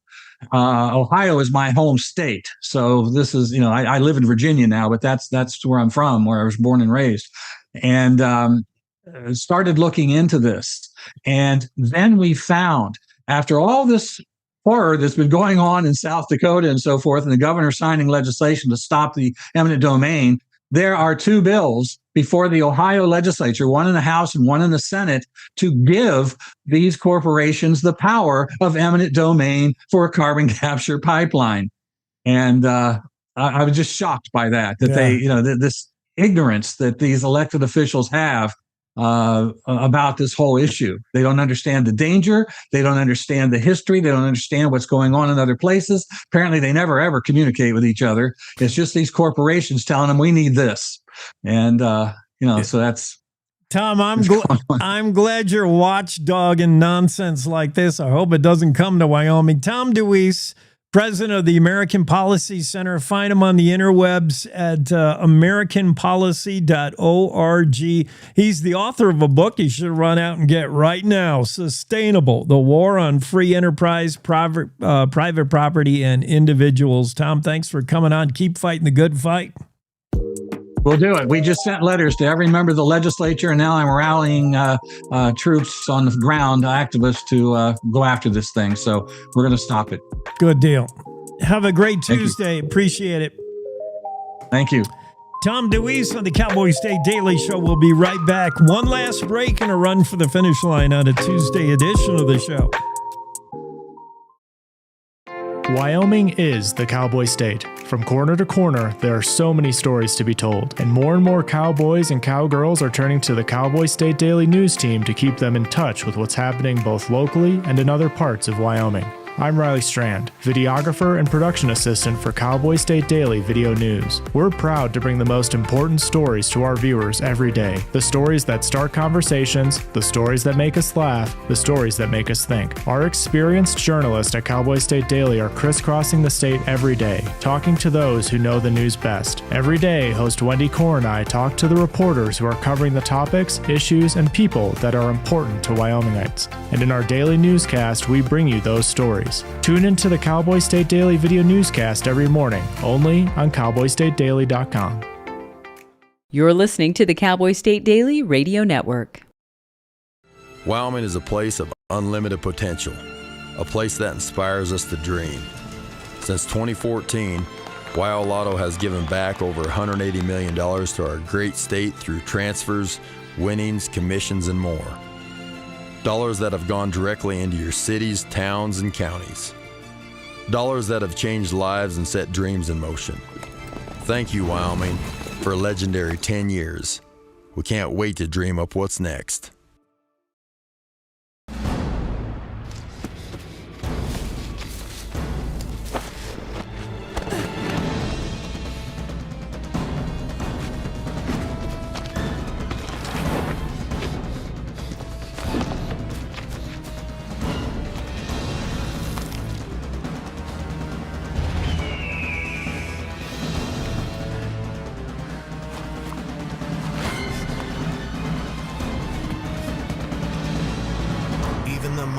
Might not see it coming. It's prediabetes, and it captures 1 in 3 adults. You may not even know you have it, but you can escape. Take the 1-minute prediabetes risk test to know where you stand. With early diagnosis, you can change the outcome and prevent or delay type 2 diabetes. Be your own hero on smartphones everywhere at doihaveprediabetes.org. So I wanted to talk with you and your mom today, Lily, because of some of the changes your friends and teachers have seen in you lately. And along with the incident the other day, you were with Derek when he was caught selling marijuana. Yeah, he was selling it. Honey, we know. But we care about you and want to know what's going on. That's right. We'd like to understand it better and see how we might help. And if weed is a part of it, we want to make sure you know about the negative consequences for someone your age. So, can we talk? Talk. They hear you.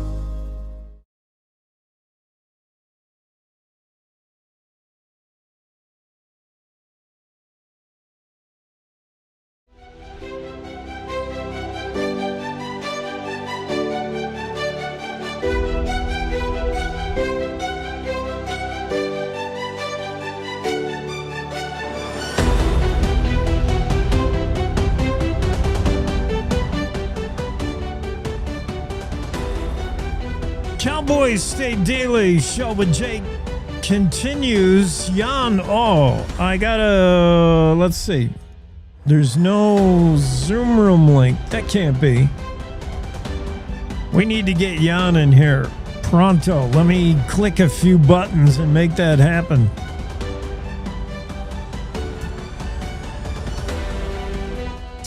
Because our next topic of conversation involves organ harvesting. Oh man, this still goes on today? I believe so. I might have to take a break to see if I can get Jan all lined out here. Maybe. My Zoom room open. Jan, get in here. Join the conversation. Jan Jekielek is to be our guest. He's the senior editor of Epoch Times, author of the upcoming Killed to Order. That book will drop in February. And we're going to be talking about China and Russia, mostly China.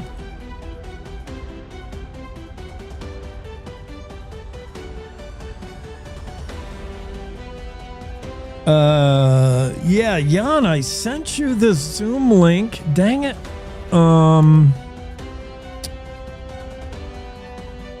Okay. Maybe I'm going to take a rodeo break real quick, and then we'll see if we can get back to Jan Jekielek. Let's, wait a minute. Maybe not.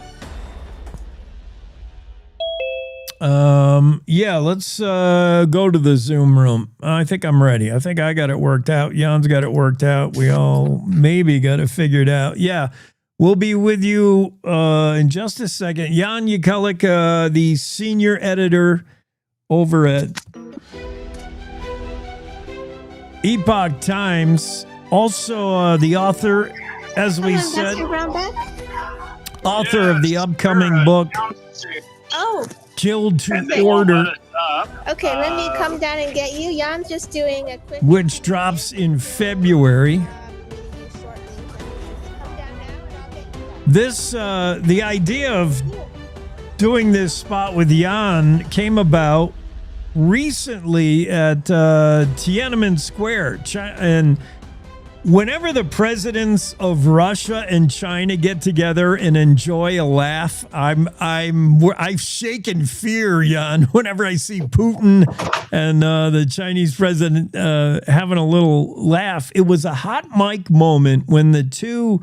I didn't actually go back and listen to it, but the two were joking about immortality and a way that powerful men like them could live forever by presumably harvesting organs. That goes on. That's a thing. And it's been a thing in China. It's not just the past.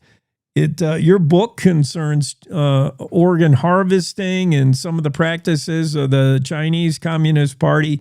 It's not good news for the rest of the world. Jan, thanks for being on. Talk a little bit about give us the background reset with what happened between Putin and President Jinping. What were they discussing, do you think? Well, it was almost a surreal moment over there. For someone like me who's been studying this issue of, at scale forced organ harvesting from prisoners of conscience in communist China by the regime, to have Putin and Xi talk to each other on a live mic about this very issue was kind of mind-blowing. Let me give you a recap of what they said. Okay. Basically, this is a paraphrase. She is saying, if you're 70 years old and you're one of us, you're basically just a baby. And then Putin jumps in and says, well, because of biotechnology and continual organ transplantations, we can almost perhaps achieve immortality. And then she comes back and says, I think we could have a target of about 150 years. That's the conversation. That's what got caught on hot mic. And it just kind of blew my mind because, there's only one place in the world. There's black market organ operations all over the place, but there's only one place in the world where you can get a new heart in 2 weeks. And, one of the earliest examples that we actually have was from around 2005, where someone did this. There was basically a patient who needed a new heart urgently. There wasn't one available. He felt he was going to die, and he told his surgeon, in 2 weeks, I'm going to China, and they've scheduled it, right? And how can you schedule a heart transplant? The only way to do it is if you know when someone's going to be dead, and the only way you can know is if you're going to make them that way. So there's more than speculation that organ harvesting goes on. There's a hot mic smoking gun moment between two huge world leaders of Russia and China. And your book drops in February, Killed to Order, concerns this. Yeah, how do you schedule a heart transplant if, presumably you don't know when these organs are going to be available? That's crazy.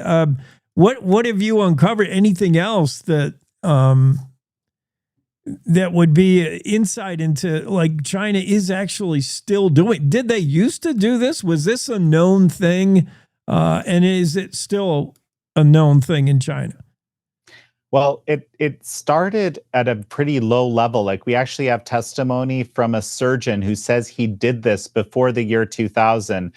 Basically someone was executed in front of him and he was harvesting their organs. So we know that this was a thing that was being done, but it took off only after 1999, when the Chinese Communist Party started persecuting the Falun Gong spiritual meditation group. These are people that practice truthfulness, compassion, forbearance, grew really, really fast as a group. 70 to 100 million people by government estimate were doing it by 1999. And the government decided, communist government, atheist government, we're going to crush this. This is bigger than the Communist Party. This is something that doesn't fit into the rubric of the Communist Party, into its hierarchy. It's very rigidly hierarchical. And they decided to wipe it out. Now, the dictator at the time, he said, we're going to eradicate these people. Okay. It turned out it wasn't necessarily kill everybody. It was re-educate them, reform them, transform them, brainwash them. But it turned out these people weren't going to go easily. They weren't going to get transformed. So there was this unwritten rule in the labor camp and prison system all Falun Gong deaths will be considered suicides, which means you can work on these people whatever way. So this is this, now imagine this situation, okay? There's a massive propaganda campaign happening, right, to demonize these people, to justify their persecution in the eyes of their fellow countrymen, okay? On the one hand, people are dying in the prisons because of torture. No one's imagining when they when their friend disappeared that they're being organ harvested. They just thought, well, maybe my friend was killed or something like that. But this is the time we see this skyrocketing growth of organ transplantation, organ transplant hospitals, just livers, okay? And within 5 years of this time, the liver hospitals grow from 22 to 500. Okay, that's the growth. So by putting millions of these Falun Gong into the prison and labor camp system, they created this huge, I don't know, I hate to use the term, but kind of stable, if you will. Then they were doing these very detailed tests on them. So they developed a database, blood types, tissue types. So that's how you can get the 2 weeks, right? Because somebody's already waiting, ready to be killed in the prison system, an innocent person, a prisoner of conscience, likely a Falun Gong practitioner, but also possibly a Uyghur, a Tibetan, or a house Christian. These are the people that the regime, just does not tolerate. Yeah, and this hot mic, this broadcast slip went live across China, around the world. It's symbolic that it happened in Beijing's Tiananmen Square at a military parade. Tiananmen Square, remember, 1989, and is this just history repeating itself in China? Well, you raise an incredibly good point, the significance of Tiananmen Square. For those that might not know, there was a budding democracy movement, huge democracy movement across the country in 1989 in China. Then the tanks rolled in Tiananmen Square, where the student leaders were, killed a few thousand people. We don't know exactly. It's a state secret, basically crushing democracy. But I'll tell you an interesting thing, right? A few of those people that were in the student movement at the time, they made their way to America. And the ones I'm specifically thinking of, they made their way to Georgia Tech. They got scholarships, right? And in 1999, when the Falun Gong persecution began, when the regime found a new group to attack, not the pro-democracy people, but Falun Gong, these were the people that actually started the Epoch Times, Chinese Americans who basically found freedom in America and said, we have a First Amendment here. Now, this time, we can tell the truth of what's happening over there. We were actually founded at Epoch, right, to tell that story. So Tiananmen Square has huge significance. Is it history repeating itself? I hope not, right? But when it comes to the organ transplants, right, this is a vast network across the entire country, right? And that's where you kind of get the numbers. That's how you can get the very, very short wait times. And of course, the primary recipients are the Chinese communist elites, right? But wealthy transplant tourists have been benefiting from it as well. Epoch Times senior editor Jan Jekielek, when you heard this slip out of the microphone, when we all heard this, and you got a book ready to come out in February called Kill to Order, you got to be thinking, I mean, for one, I hate to even say it, but this is a marketing dream. You're like, aha, I knew it. There you go. Read the book when it comes out. What is the United States position? What has been the U.S. voice from the Trump administration, from the United States concerning this incident and the growing, CCP oppression of its own people? What role is the U.S. playing? Well, one of our reporters from our sister TV media, NTD, actually asked Speaker Johnson about this exactly. And something really stood out, and I'll paraphrase here. And he basically said that this shows how they think differently from us. Okay, and I think this is such a critical point. This is, in fact, the premise of my book. So I thank Speaker Johnson for explaining this. One of the biggest mistakes that we've made, right? And I'm not talking about the Chinese people here. I'm talking about the Chinese Communist Party leadership, the people that set the agenda, the people that basically used America to grow into this, dangerous superpower. Okay, these people, they think the communist mentality is a totalitarian mentality. They fooled us into thinking they're authoritarians, that we can change them, that something like what happened in Taiwan could happen in China, right? i.e. there's these, basically people's organizations that grow and flourish, and gradually there's a shift. They didn't understand that the Chinese Communist Party has total power and basically demands that all the way through its entire society. And so when we deal, it's like, how do we deal with communist China? Well, we've clearly dealt with them in a very bad way. They've taken incredible advantage of us. And I'm talking about, my home country of Canada, the US especially, which is their biggest target. But now we have an opportunity. We have the opportunity to say, hey, listen, like, this is the mentality of the Chinese leadership. This is the kind of stuff they're ready to do, right? This is who you're dealing with. Let's use that information in how we set policy going forward. The other thing I wanted to mention is, really for the first time, there's actually 3 pieces of federal legislation that are designed to counter this horrible practice in communist China, okay? 2 of them have already passed the House, the Falun Gong Protection Act and the Stop Forced Organ Harvesting Act.